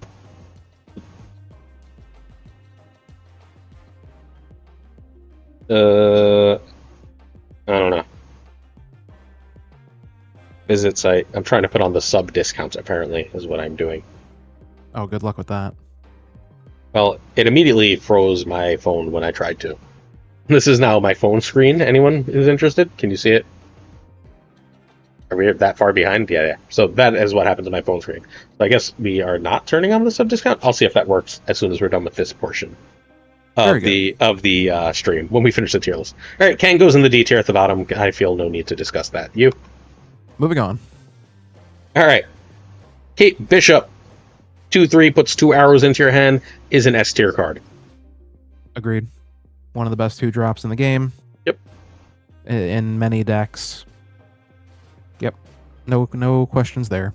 So Merlin is better Kate, but Merlin also makes Kate better. Yep. Decks as well. It's better than it's just a better card. It's just a better card than Fenris Wolf. Like even in the current meta, like Kate Bishop is a better card than Fenris Wolf. Kate is so good. Yeah, Fenris Wolf requires other cards. Kate is her own package. I'm fine with it. All right. From there, you're headed on to Khonshu, who is the C'est card that's ever C'd. Yeah, I'm literally playing him right now, trying to cook up something. And... Well, I don't think you mean literally. I get it. No, literally. Oh, you're playing games of Snap while we do this? That's impressive. I'm a man of many talents here, Glazer. I bet you're losing a lot of those games, my friend. I'm just grinding stupid bounties because I haven't done any. Somewhere mid-C, I guess. It's a fine card. I just don't think it's good. Yeah, it's a little too predictable and not quite good enough for what it does. Kingitri, 1/2, activate draw card. Created card. Something at the bottom of B, I think. This card's decent. It's really hard to replace. Index, it's Was good. pretty trash. Bottom of B seems fine. I would say C tier, maybe. I don't know if I feel like he's better than a card like Dormammu or Corvus. Okay, sure. I don't care. Sure, top of C. I'm fine with that. I think the problem might be that Fire Hair needs to go down to C. We'll see. Yeah, I'm going to drop it down for now, and we'll see. Fire Hair, like, these are border cards. Top and bottom of anything is, like, border, right? Lasher, chilling in C, being good in Cerebro, too. Yeah, stock's rising. I like that card a lot, yeah. Not great, but I like it. Laufey. Ready? I think Laufey's an A-tier card. Yeah, another one of the best 4-drops. It's good in the deck it's in. Especially with the... It got better with the Hazmat nerf, too. Yeah. Where now you don't necessarily just have to rely on Hazmat. Yeah, I have no problem with A tier. I would say maybe even above... Annihilus, maybe? I think above Blink. Maybe even above Hellion. Is it better than Bullseye? No, probably not. That seems about right to me. Yeah. Seems about right to me. It's a really, really powerful card. It's I also feel like just... Bullseye is like the line of wins the game for you. I mean, Laufey could win you a lane very easily. Right? Like, it's just... Even if your opponent... You just play... Forget your own cards. Pretend your own cards don't exist. You don't have Luke Cage. He gets +2 for each opponent card in that lane. So that means he plays for a +8. A 413 is fucking humongous. Yeah, very reliable 413. A little hit with the it used to be very good against Thanos, and now less Thanos means he's a little less good. But I have no problem with him in A tier. The 413 is like a lot of... we overthink a lot, right? Like, Cannonball is a 5 infinity. Frigga copies something. Frigga is a 3 that ends up playing for like 415, 420. Kate is sort of an exception here. She's one of the actual utility cards. What she's playing with is the board space factor. Fenris Wolf is a 2 that plays for like at least 6 to 9 power. Galacta is a 4 that plays for 12. Batrock's a 1 that plays for 8. A lot of the best cards in the game are just cards where the power number plays for a lot bigger than the cost number. Yep, just insane value. Mm-hmm. Best Legion. in class in their position. Legion, top of B or bottom A? This card is so good. This is just another ultimate cube card. Yeah, top of B sounds right. Okay. I can throw Legion ahead of Galacta. If he was a 5/8, he would probably be A tier. Yeah, I agree. I think Legion is a beast. Legion is a high skill cap, though. Series 4, too. Tribunal is in C somewhere, because who cares right now? Yeah. Best days are probably behind it for Tribunal. Yeah. Situational. Also, there are things that do what he does better. Also good, right? Like, I don't need Tribunal. Nope. Loki, another card that used to be the best of Marvel Snap, chilling in B somewhere. Yeah, a good low series card too. Anything that gets you access to more cards and gets them in your hands is a very good value. Something like here. Seems fine. Something around Alioth. He's a fine card. Again, he goes in a few decks. He's not super required or important in anything. I think Thanos decks want him more than ever. Yeah. I don't know. I like he exists. Luna. Snow. I'm just sticking her here so we can discuss her and see the tier list. I think Luna might be an A-tier card. She's the best way to ramp into a 5 in the game. And there's enough things that want to ramp into a 5 that it matters. The only thing is, how many 5s are you ramping into? You're ramping into Sarah, you're ramping into Blink, you're ramping into... what else? You're ramping into Professor X still. Sometimes we're doing Infinity Ultron, sometimes we're doing Vision.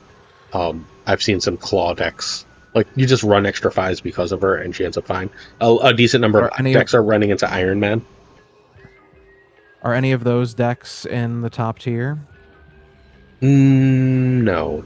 I think the decks that she's in are usually second-tier decks. So does that keep her in B tier, you think? I think it keeps her in B tier because I do also think we often discount how beneficial that extra energy is to the opponent. That's fair. Like, sometimes that can really backfire on you. I can see that. Promotion duration. I don't even know how to make it work. I got it to open, but it's not letting me do it from my phone. Sorry, And friends. also, just another victim of 3 drops being so overcrowded. True. She is genuinely, yeah, that is 100% true. It is very, very easy to end up having to cut her. Although a 3/6 is very good stats.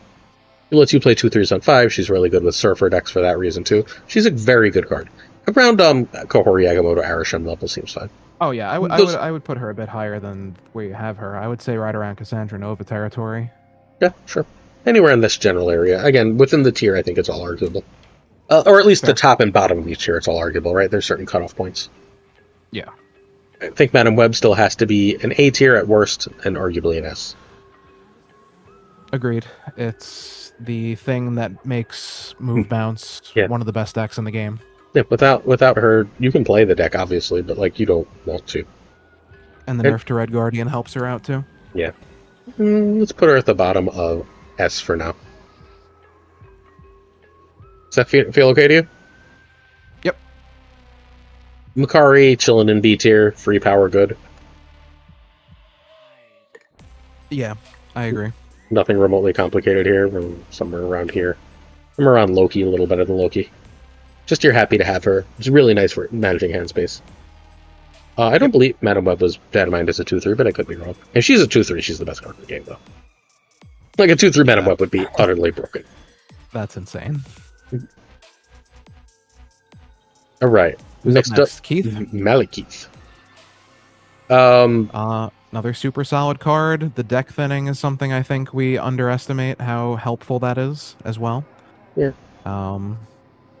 Is it a C though, just because there's so many cards that go in this deck at 4 cost? Like you can survive without Malekith? Maybe B. Like it's not quite as useful as Anti-Venom. And it doesn't go anywhere else anymore. Like it used to be in discard. It's still used in that discard. Look, I think it should be. Isn't quite as good. People just run Khonshu instead, and I think Khonshu is wrong. I agree. I do think Malekith is better than Khonshu, so I would put him. Let's go bottom. Maybe in C above Khonshu. Let's go B. It is really good to like thin your deck. Draw a card is really good. Yeah. Just bottom here. Just chill with Kyra. Man-Thing, however, is C. Man-Thing just got power cut away by Luffy, right? Yep. Good C. But C. Yeah, 4/7 and still plays pretty high. Definitely a good lower CL target too. Like just a good card. Can play as a 4/13, which is the same power that Luffy can get to. It's just harder with Man-Thing, right? Because people very rarely put 4 low-cost things in the lane. Yep, and it limits you too. All right. Marvel Boy, chilling in C tier, not even in the best versions of Zoo. Yep. Somewhere around Gorgon. Yeah. Never really had best days. 3/1 is just a rough stat line, is what it comes down to. Because if you draw him late, he feels so bad. And if you draw him early and don't have the ones, he feels so bad. We underestimated that. Mercury, the 2/2 that stops your opponent's things from being moved and can move itself. Probably a B tier, right? High B? This, I feel like it deserves a bit more credit because the existence of this card kept the best deck in the game in check, which was Scream. Like, we don't owe... I don't think we realize the impact of that. Yes. Scream is gone. And Scream was the best deck in the game. Sure. But it was really, really great against that deck. But in the other matchups, it didn't. The Cannibal doesn't really need Mercury. Like, in the same way that Mobius is a great card because it stops negative and completely, I feel like we should be looking at Mercury in that same regard. Plus, it has the synergy with Cannonball. Yeah, I can see that. You think it ends up in A? I think it might be an A tier card. If it's in A, it's the bottom. I can live with it. Like, the fact that it's a 2-drop and 2-drops are just unbelievably stacked when you look at cards like Kate and Merlin and Surge. Like, I don't think it's better than any of them. We already have 3 S tier 2-drops, and we have at least 1 more coming. Yeah, 2 more outcoming, I would say. At least, but... Well, Pixie, obviously, right? Of course. But yeah. Huh. You know what Brady didn't put on this list? A certain pink-haired card that we don't own. A certain... Oh, true. Oh, Mercury doesn't counter Scream because Scream moves opponent cards. It still counters Scream. It counters Scream decks because Scream decks are all running the, like, packages of, like, Craven Sam stuff. Right. And it also impacts the werewolf deck, too. Yeah. Yeah. Meek, chilling in C tier, somewhere near the top of it. This is a better card than we give it credit for, in the same way that Gilgamesh a is? card like that. No, my next comparison would be Batroc, because if we're looking at a 1-drop that consistently gets to a 1/8 in the deck it's in, I think Meek needs to be in that conversation. It just takes more work. Not just really. Takes work. Not in the deck that he's in. Like, if you get him and play him, he's going to be 1/8 usually, if not like 6 or 7, which is still insanely good stats for a 1-drop. Yeah. Okay, that's fair. You take points off because he's not in anything else, but if you're looking at Batroc in that same way, Batroc goes in a bit more decks. If you see MODOK, I agree with you. If you don't see MODOK, he's more like a 1/3 or 1/4. Even with Bullseye, you discard a Swarm once with something like a Colleen. Yes, but now you have, like, again, you're overestimating how often it is you actually discard the Swarm. If you discard the Swarm, absolutely. If you can't discard the Swarm, you're probably running. Meek is no longer a real thing. Fair. I'm not saying he's an S tier card like Batroc. I'm just saying he's probably a bit better than C. I don't think we give him credit because he's a 1-drop, but he can also get to those insane numbers too. Let's not forget that. Yeah, that's true. His ceiling is very high. All right, let us But you're winning that pause. game anyway. Let us pause for a bit for some more ads. Thanks, Brady.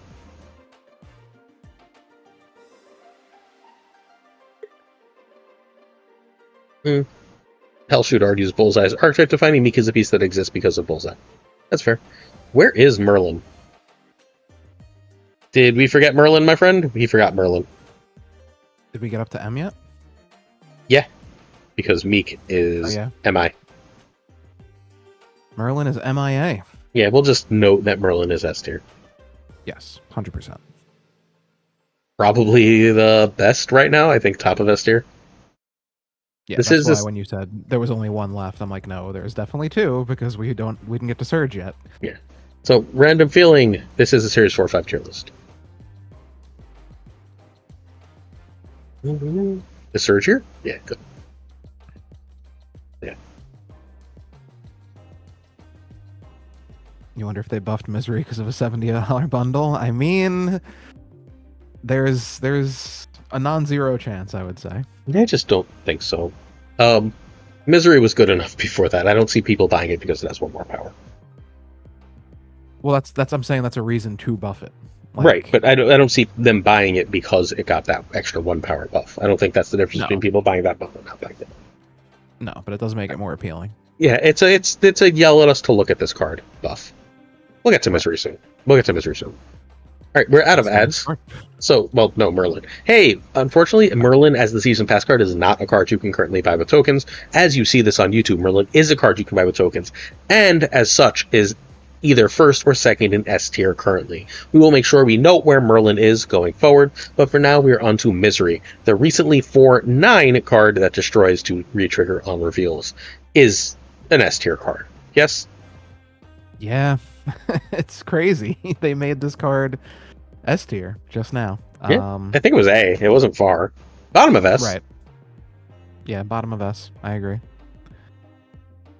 I mean, it's really, really great with anything that's running like the Cassandra Nova Sage stuff. It's really, really great with the mini Phoenix Force package stuff, and it's amazing with Victoria Hand stuff. And I'd be surprised if, and it's pretty good with various Dormammu stuff. It's going to be surprising if this card doesn't just keep being everywhere.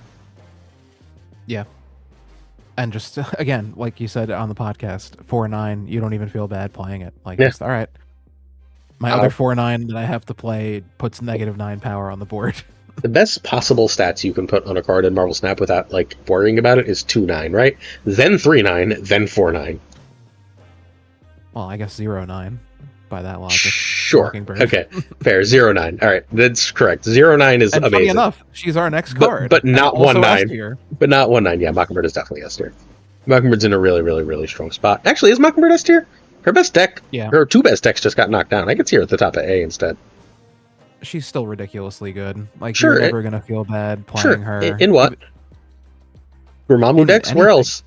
But like her decks, you can't play her in anything. You play her when you generate cards, right? So what the decks that generate cards, like she's not playing Victoria Hand stuff. So like that's the decks that generate cards. But the other cards that generate the other decks that generate cards aren't good. Thanos got nerfed, Arishem got nerfed.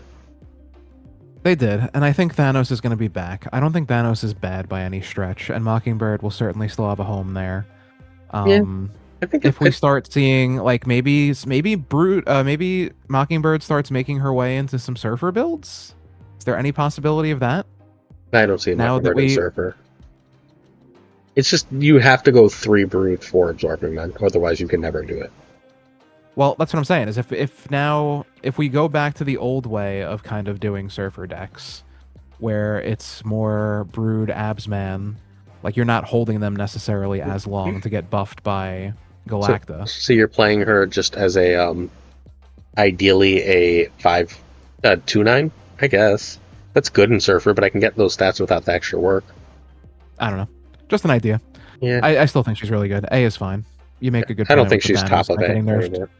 Around Laufey, good, I think. Like, she's just like I don't know where I want to play her right now outside of like Dormammu decks, and I'm not sure she's in the best Dormammu decks. But she's just such like the card itself is so good.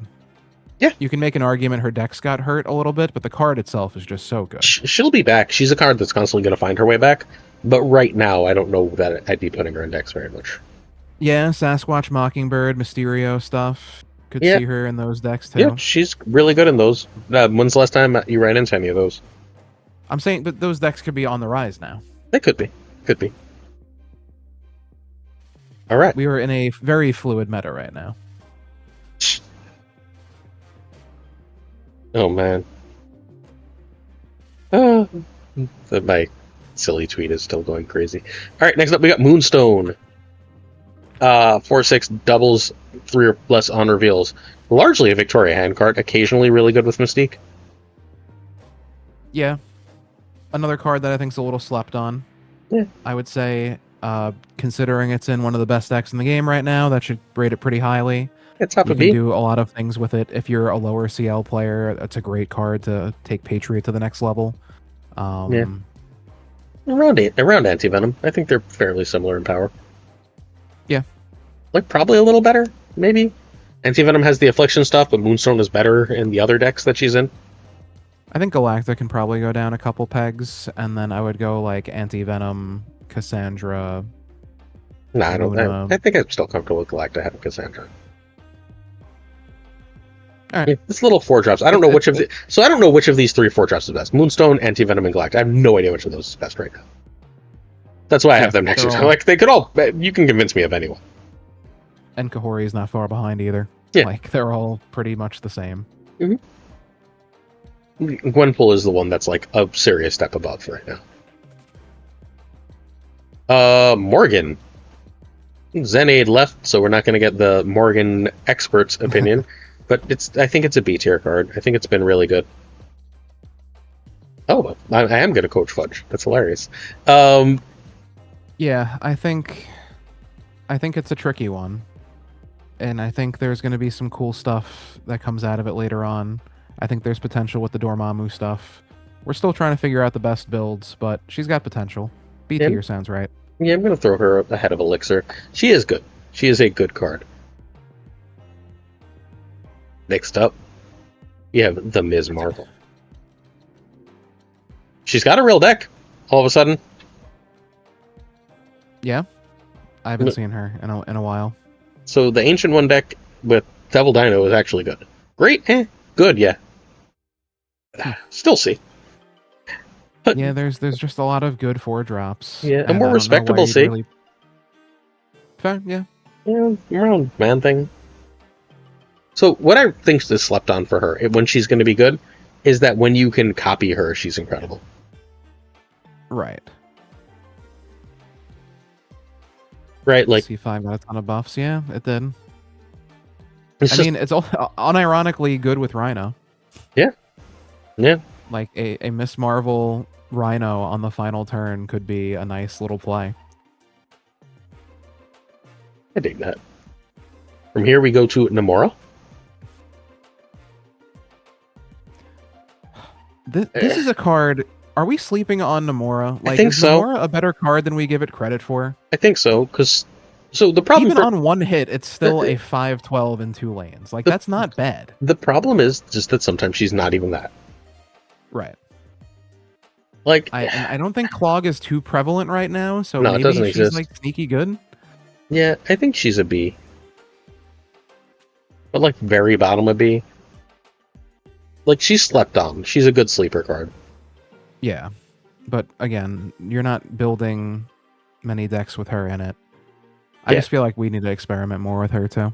Yep, Husky keeps winning with her. But it's Husky, so like it's hard to say if that's Husky or the deck. You know what I Right. mean? Yep.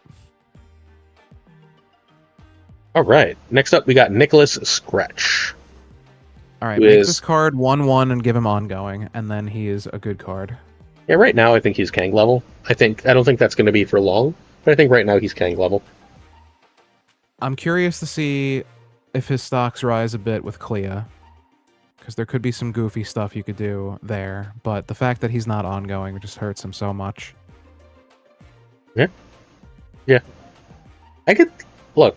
I think eventually he's going to be good. Eventually, you're just going to be able to like Roy said in the podcast, right? Eventually, you're going to have decks that are just you're going to figure out like how many skills you want to run versus how many characters. Yep. And if you're running like 3 skills and 3 skill generators, you'll just take him as like a 1/7/1/8. Yeah, he's just not making it into those decks right now, but Mhm. there's potential. His stocks can rise. And then Nico Minoru S tier. Nico changes spells every turn. Those spells are all amazing. There's no way Nico is less than S tier. Agree? Disagree? I'm a little hesitant to say S.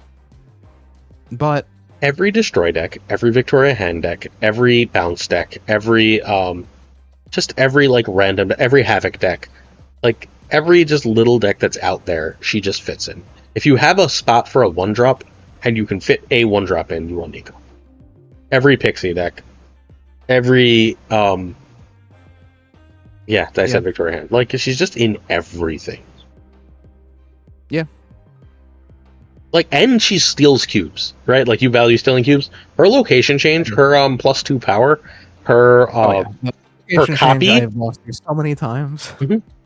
He's like, there's no way they have the location change this turn, right? No way. And then like it's like, oh shit, there you go. Yeah. The only knock against it is just consistency, and you can do the things in the decks without her sometimes, but she just helps. She's just super helpful. And the even best that- support card in the game. Even then, there's some decks that you absolutely need her for. Yeah. Like Phoenix Force and Destroy and stuff. Like, you can play those without her, but she makes those significantly better. The if you want to play Hood, who's basically the other best 1-drop in the game, like, you need Nico a lot of the time. Agreed. S tier card. Right. Nightmare chilling in C. Yeah, I've barely played this card too. I don't even like playing it because it's just too much. I have to pay attention to while I'm streaming. I gotta read my cards, their cards, get it out of here. C tier. Yeah, better with Lockjaw. The new Lockjaw change is pretty good with it. Play Nightmare, drop it into the deck immediately. Yeah, that's not bad. Dragon very much disagrees, but see. Nocturne, chilling in D. Yeah. Another one that was the best. Another card that was just the go-to 3-drop, but nope. So Power in Corrupt out of there. the lowest tier, we have no less than 4 cards that were the best card in Marvel Snap. Jeff, Nocturne, Blob, and Doom. Yep. That's crazy. All right. But Merlin just took her lunch completely now. Oh, yeah, Like, very there's not much so. even any... And even before that. Mhm. Not very good. All right.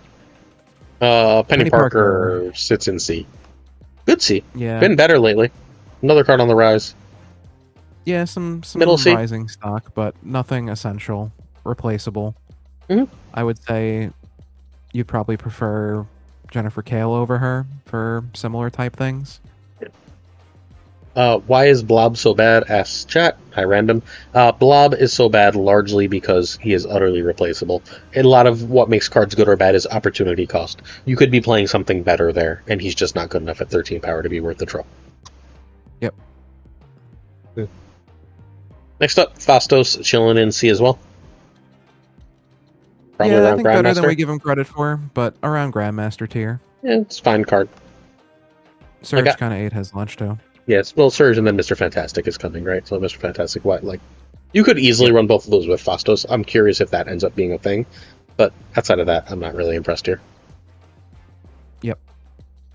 Pixie, speaking of C tier cards, probably right around Fastos, right? A little better.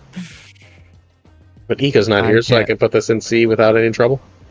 Yeah, I was gonna say, well, I can't be asked about Pixie rationally. I don't like this card. But I've warmed up to her a little bit. I wouldn't go any higher than C though. Way too much downside. Look, she's a fine card. Like, again, I don't think anything in C is an actively bad card, except maybe Torres, who's borderline D, right? Like, everything else here is a good card that just might not have a good home. Yeah. Speaking of good cards that don't have good homes, Prodigy? Or is Prodigy D? Prodigy's D, huh? I feel like this card is so much better than he gets credit for. Yeah, I feel like this is a card we just didn't give enough looks to. Where's he played? He could be in Victoria Hand decks. But he's not. I don't know. I think we don't give him enough credit, but... I like him a lot. He's in 0 decks currently. Like, no one's even experimenting with him to see. Right, but that's like... Yeah.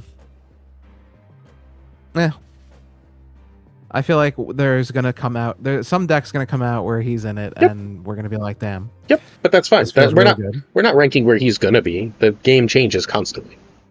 Yeah. Right, like the game changes constantly, and eventually something will come out that'll make him good, and we'll move him up. But for the time being, I don't think so. Yes, Prodigy would be amazing at 2 cost, but he's not a 2 cost, right? He's a 3/4, and so he's not very good right now. Proxima goes in C somewhere because her discard deck is not the discard deck. Yep, she's been replaced, unfortunately. Scorn and Bullseye. Yeah, kind of got her out of there. Probably an A tier, maybe an S tier. Ravonna Renslayer. Essential and negative. Essential, can't run negative without her. Like it's really just negative, but she's so important for negative. Yeah, good in that Cuckoo, Agent Venom, Gore Iron Man list as well. Decent in Cerebro. Yeah, Cerebro 2, pretty essential there as well. Yeah, I would say A tier sounds right. A little better than Mercury. Probably worse than Gladiator. Yeah, I like her a lot right now. I think she's good. I think Red Guardian as a 3/2 has probably fallen to A tier from S. Yeah, previously S tier, I would say now A tier, but still one of the few cards that can take out some of those other cards. Can interact with a whole bunch of stuff. Very, very powerful card, but like just a little worse. It's no longer ahead of rate, and not being ahead of rate does matter. Yep. Red Hulk. Got to be chilling in B somewhere, right? The 6/10 that gets bigger. He's been power crept. Yeah, but he's still occasionally good. Maybe he's C. Oh yeah. Maybe he's C. You don't really want to play him. No. Like he's good in Red Wing decks, but like even then, like is he honestly better than Giganto in a lot of decks right now? I think Giganto has definitely eaten into his limelight a bit, and of course Gore. Somewhere around Hulkling, right? They're the similar power level. Red Wing isn't B though. If I have to choose between playing Hulkling and Red Hulk, I'm playing Hulkling, but that's just me. Depends on the deck. Yeah. Red Wing is somewhere in B. The chicken. Somewhere in B. Middle of B. Is this the best card that no one's playing, Glazer? Yeah, that deck still just wins. Like Why don't people play chicken? It's just no one has this card? I think it's that people don't have it. And the people who do have it know it's good, and then they just have all the cards, so they play a lot of different things. Card's still good. Deck's still good. Wins a lot of games. Brady is going to force you to play in a more astral projection deck. Good luck. I'm here for it. Rocket and Groot. Ready? This was an S tier card, and I C. think it's still probably like a really Yeah. C. What the f do I want to play this in? Not a C, but what do I want to play this in? Where do I care The about deck playing it this? was in. Nah. It's still good. It's fine. The One reason point, you were playing it with synergy packages, and none of those synergy packages exist anymore. Like, it doesn't help you with your it doesn't work nearly as well with your Iron Patriot, nor is that as important of a combination. You're not playing as many different Sam Wilson decks. Your Scream decks have basically replaced that whole package with the Hydra Stomper list. It's good in that one version of the Cougar list, the Cougar High Evolutionary list. yeah, I would say it's definitely still good there. And like, it's still a good card. It's fine. It's annoying. It's powerful, but like, it's annoys not. your opponent. It forces play patterns. It's a 3-drop. Like, you're never playing it over Copycat. You're not generically playing it over Gladiator, which means you have to have a specific reason to run it. Esme has more. It's a series 4 and 5. Yeah, Esme just has more reasons to run it right now in specific decks than Rocket Groot does. I think it's a card that got nerfed and people just dropped off of it, but is still good. And I don't think so. I don't know if it's enough to take it from, because you would have said it was an S tier card, right? Oh, it was easy S tier, yeah. So is 1 point and the changes since then really enough to knock it all the way down to C tier? I think it's a synergy question more than anything else. I don't think any of the best decks want it. I don't think any of the top 2 tiers of decks really want it. Like, let's look at what decks are represented near the top, right? We've got the Cannonball decks. Cannonball could be junk or it could be Scream decks, right? Largely, it could be other things, but junk or Scream. So, yeah, I know, Brady. That's why I'm filibustering on this card for so long. Those decks, Scream can, I guess, run Rocket Group, but it doesn't really want to anymore. Frigga decks, no Frigga deck runs Rocket Group. Right? Like, Victoria Hand decks don't, discard decks don't, Bounce Move doesn't. Kate Bishop decks, generally Victoria Hand stuff, we've got all that cheap Merlin stuff. None of those run Rocket Group. None of the Fenris stuff runs Rocket Group because that all needs Negasonic Gladiator type shenanigans. The Galacta midrange you would think would be where it would fit, and none of those run it anymore. Like, where is this card that I'm supposed to be impressed with? Like, should they? Like, No, I mean, I don't think so. I don't know. I think Wait, I sometimes underrated just Juggernaut? card. How did I underrate Juggernaut? That doesn't even make sense. Juggernaut's an S tier card. Juggernaut had a bad 2 weeks, and it's also not a Series 4 5 card, so I've never tiered it. But, I feel like C is too harsh, but that's fine. we can put it up to B. It's not. Would it even be above in B? Hope, I guess. Sure, the very bottom of B, that's probably C tier cards anyway. I feel like you could still run it in the decks it was in, and it would still feel pretty good. Sure, But you don't, because there's better options, right? Like, a lot of what this is opportunity cost. Thanos decks could just throw in Blob, who's sitting in our D tier, and he'd feel totally fine. There's just better cards to run. all right, Sage is going to be an S tier, right? Or is it an A? well, it's a negative. It's in bounce. It's in. Just general shit sometimes. Anything that runs Esme. Yeah. I can easily see it falling to A. It's not better than Hitmonkey, so probably A. It's in Bounce Move, though. It's in Bounce Move, though, and it's not. I don't know, it's really good with Frigga. Really good with Agent Venom, and Anti-Venom, too. Yeah, it's probably S, just through, sheer extra versatility. It's one of the best power 3 drops in the game. Yeah, it's more. terms It's of just raw the numbers. second best 3 to play at the end of the game. After Juggernaut. She's in more decks. Yeah. Probably better than Misery, not better than Web. I don't really care. S tier is broken anyway. What the fuck do we do with Sam Wilson? Oh man, this was another best card in the game. but So straight up, drops have just been super power crept. when playing Scream decks, or playing like decks that are running the mini move package, if seeing Sam on 2 versus not seeing Sam on 2 is one of the most important things in the game. Yep. But he's still good in the ongoing Thanos insofar as that exists. Where like he's still one of the most important cards, and he's still like really good at ongoing cards. He's at least B. I don't know if he's much worse than Mercury. I think Mercury's existence hurts him, so Mercury has to be above him. Okay. But it's still a very good card. And top of B is fine. It's had its time. Yeah, top of B is fine then. Really, really good. Is Sam better than Galacta? I'm not sure. I think there is an argument for both at this point. I have no idea how good Galacta is right now, really. I think Galacta is still very good, but I don't think Galacta is great. Sasquatch chilling in C tier. That's the thing, is that these cards, we're so tainted by how busted these cards really were, that the fact that they're just good cards now makes it feel worse than it actually is. Mm-hmm. Sasquatch is chilling in C, yes? Yeah, stock's rising, though. Yeah, it's a fine card. It's just not great. We're on Pixie. Scarlet Spider chilling at low C. I hate Scarlet Spider, just for the record. I wish this card was a 4/6. Like, there's no reason this card can't be a 4/6. Agreed. I'd play it at that. 4/10 for a lot of extra work is rough. Yeah. I don't know what they're doing with him. Low C sounds right. Around Iron Lad. I think I like Iron Lad better most of the time. Alright. Scorn. B? High B? A? Okay. That's the key card in 2 different discard decks.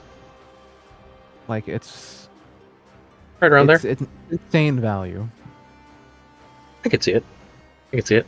So, when we finish, dear friends, we're going to invite Cougar on to yell at us about this. That sound fun? Perfect. Alright. Next up, Scream. Scream is an A, yes? Yep. Still really good, although the presence of Mercury does hurt her a bit. The decks that Mercury's run play her, rate's not that high anymore. Yeah, it's still very good. Yeah. Something probably around here. Around Ajax. I have a feeling we're gonna see BC and some more Scream soon. Yeah, I think so too.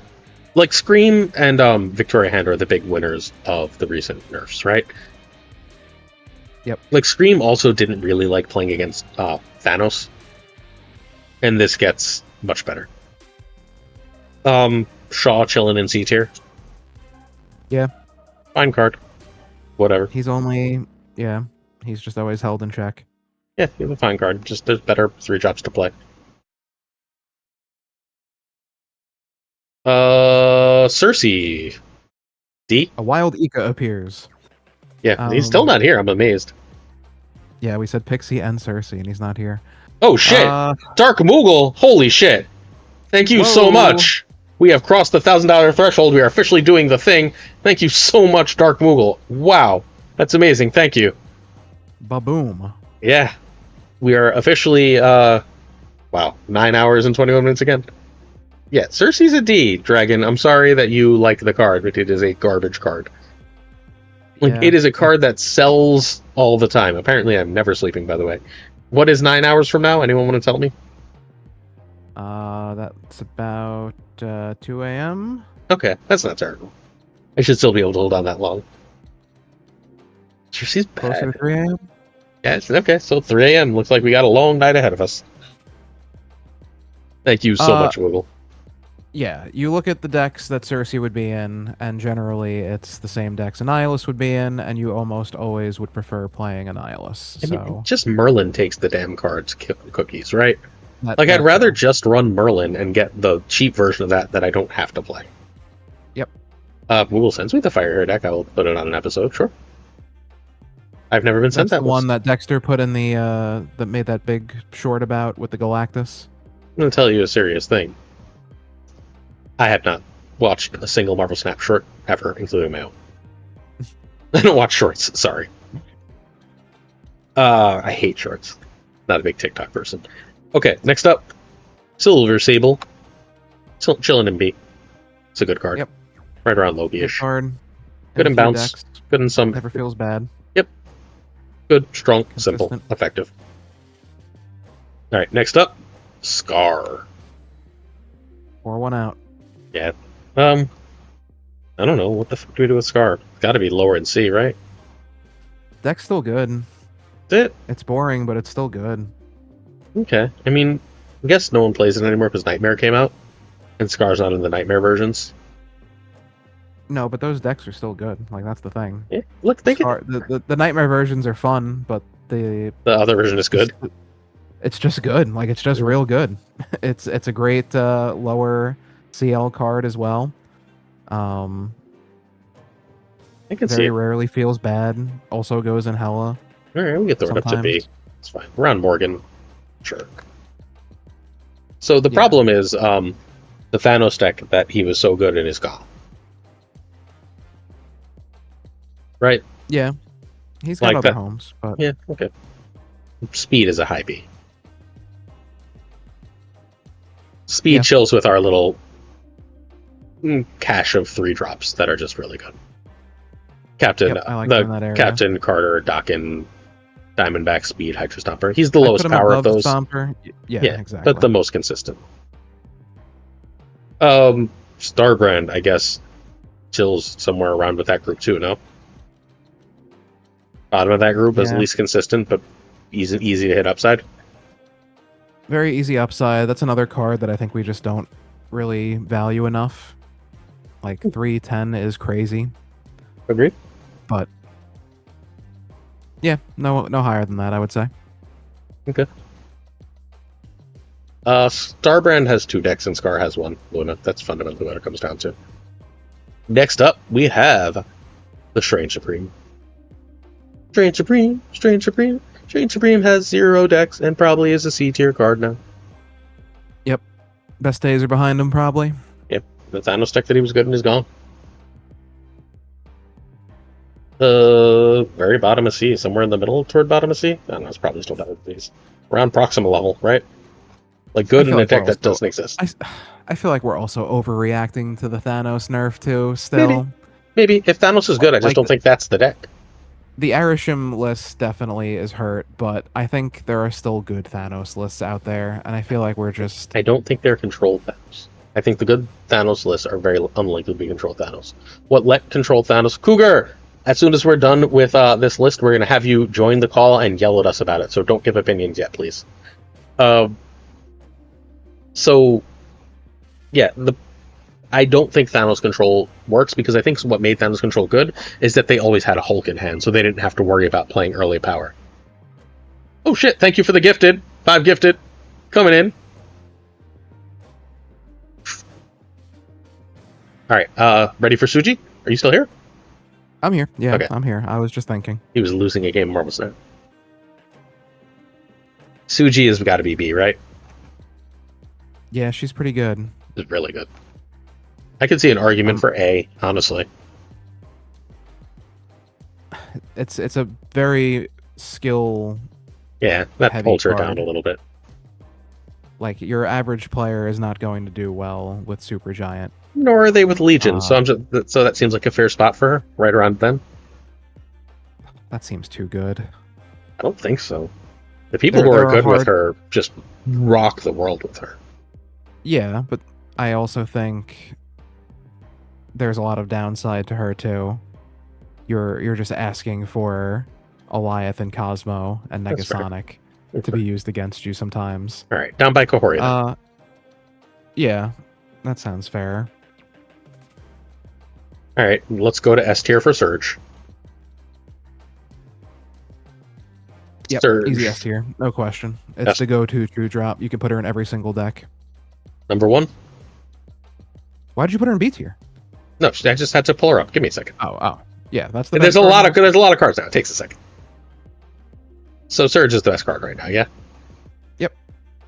No question. I mean, Surge or Merlin. I can't believe I can't. Well, yeah, Merlin's up there too, but I feel like just Surge, Merlin, you run into the issue of stuffing your hand sometimes, so I feel like that holds him back a little bit compared to Surge. But you could just never feel bad playing Surge. Over into the C tier is Surtur. Yeah. Best days behind him. Yeah, another one that was the best card in the game for quite a while. Probably right around Nightmare. I don't know. I feel like whenever I play certain of those decks, a lot of the times I'm just like, I really wish that was a Juggernaut. I think you muted yourself. How did I mute myself? I haven't touched anything. Hello? Oh, now you're coming through. Okay, that was fun. I like Cut out for a second. I like computers. Discord's a really good app. Yeah. So a lot of times when I have Surtur in these decks, stretching.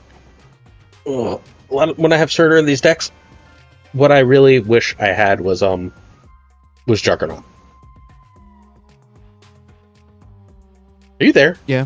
Okay. I'm here. Sorry, you scared me by saying I muted myself. Then you took a second to think. I was like, oh no, I'm muted. I'm here. I'm just processing. Yeah. I mean, you love Juggernaut, but yeah, he's a great card. You'd rather have Juggernaut over most cards. Is Symbiote B okay with the whole Nimrod thing now? Galactus. Whoa. Think it's still C? Yeah, That's high. fine. Corvus has to go up to B though. Yeah. I was gonna say if you're gonna have. Yeah, Hela just doesn't exist without it. It's like here. It's got to be B. But yeah, fine. Symbiote's a C. Yeah, it's easily counterable. Yeah. It's Decent, better than it was. telegraphed. It's better. It's got its uses. I I agree. wouldn't go B tier. Fine. Some people really love Cersei, and the whole Cersei thing is going to be our big controversy, apparently. All right, next up, we've got Thaddeus Thunderbolt Ross. Ready to piss off Dragon? I like Thunderbolt Ross, and I feel like he's another card that Yeah, I think he's we low just C. kind of moved on from. Look, Fazer keeps sending me decks with him that are pretty good. Like, you get one draw out of him, and that's Mhm. such good value. Like, you go crazy for a card draw, and it's so easy to get with him. I think he's But, I think he's the bottom of C. Two drops are just too good to have to play him. Fine, we can put him in D. He belongs in D. He and Cersei chill in D. It's fine, they can be friends. Alright, I'm going to keep Thanos in S, just because I assume Thanos is still in S, and it's just going to take us a week to get there. Fine. Right, like I'm going to put him at the bottom of S for the time being, but I'm going to put him in S. Yep. Alright. Ancient One, D for now, but probably going to end up higher. Yeah, definitely room to rise once they figure out where she slots in with these decks. But Yeah. at the moment, not very good. So, like, the best Victoria handless aren't running her, and I'm pretty sure that has to be her home, so we'll see once we figure that out. Nina. See? Only one deck. Good in that deck, but Yep. only one deck. Power crept again by these two drops. Yeah. Phoenix Force is in B, though. Phoenix Force just got so much better with all these cards. It got Elixir, it got Kid Omega, it's got Dormammu, it's got all these different little things to do. Yeah, it's nothing I've experimented with yet, so I can't speak to the most recent decks with it. It's very good. I'll take your word for it. The stupid recent Jet deck has like a 60% win rate, and it's not Jet. That's like, it's pushing up a lot of decks for me, and it's a real sample size, so, like, it's just real. I just never run into these decks, so I don't know. Like, I don't play it, and I haven't played against any Phoenix Force decks recently, so sure. Two Ties, thank you so much, my friend. Appreciate you keeping me up super late. We still haven't dropped below 9 hours for more than, like, we've almost got to 8 a couple times, and we're always back to 9. So we're going to be here for a long time. Hopefully you're comfortable. Gonna have to take a break and stretch at some point, and order food at some point. Alright, Topaz into C tier. Mid C tier? Fasto C? Yeah, nothing. Probably better than we give it credit for, but nothing great. Toxidoxy chills in F still. Yeah, get that card out of here. Utter junk. Utter junk. It's so bad. Okay. Next up we got Toxin, who's got to be in B. Reasonably high Yeah, B. Toxin's a good card. Required. Very good card. Required for bounce and bounce move. What's in B? Yep. It's just that simple, right? Like, it's got 2 real decks that it's required for. And it just rarely feels bad. Like, even if you have to use it on a hood, it's like, okay, it's still great value. Yeah, it's one where it's 2, extra 4, and yeah, you get another hood back. extra power really matters for it too. Uncle Ben is a C, but a high C. It's a good card. This card is better than it has any right to be. Yep. And I think that's the best thing we could say Can about we it. put it in S tier for the best animation in all of Marvel Snap? Best VFX and animation for sure. The fact that this card is even in the game and does what it does is amazing. Yep. For card design, it's an S tier, but the fact that it's playable is cool. I like that. All right, next up, we got the U.S. Agents. This was another card that was like an S tier at one point and has kind of just fallen Gotta off a be bit, but it's low still C. a very good card. Mid C? Pixie-ish, right? Like a fine card and just the occasional, like, off-meta deck. Yeah. Underrated, but not as busted as he once was. Valentina joins everyone in C. Yep, another in that same Yeah, general category. area. Yeah, well, her best home was also just nerfed. The Arisham Thanos list. Yeah, but you could throw that into a Victoria hand deck and still feel pretty damn good. Yeah, it's a fine card. It's a fine card. All right, Victoria She's Hand not- herself. She S or A? She might be S right now, right?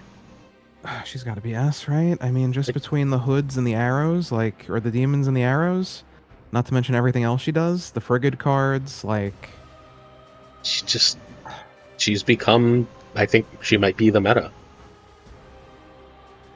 The thing is, you can run Victoria Hand decks without Victoria Hand using cards like Misery, using cards like Kahori and stuff without her as much. She might be the best A instead of S. I think she might be the best I think either A. way. I think let's stick with the best A for now. Alright. War Machine. Simple B. Good card. Yeah, good card.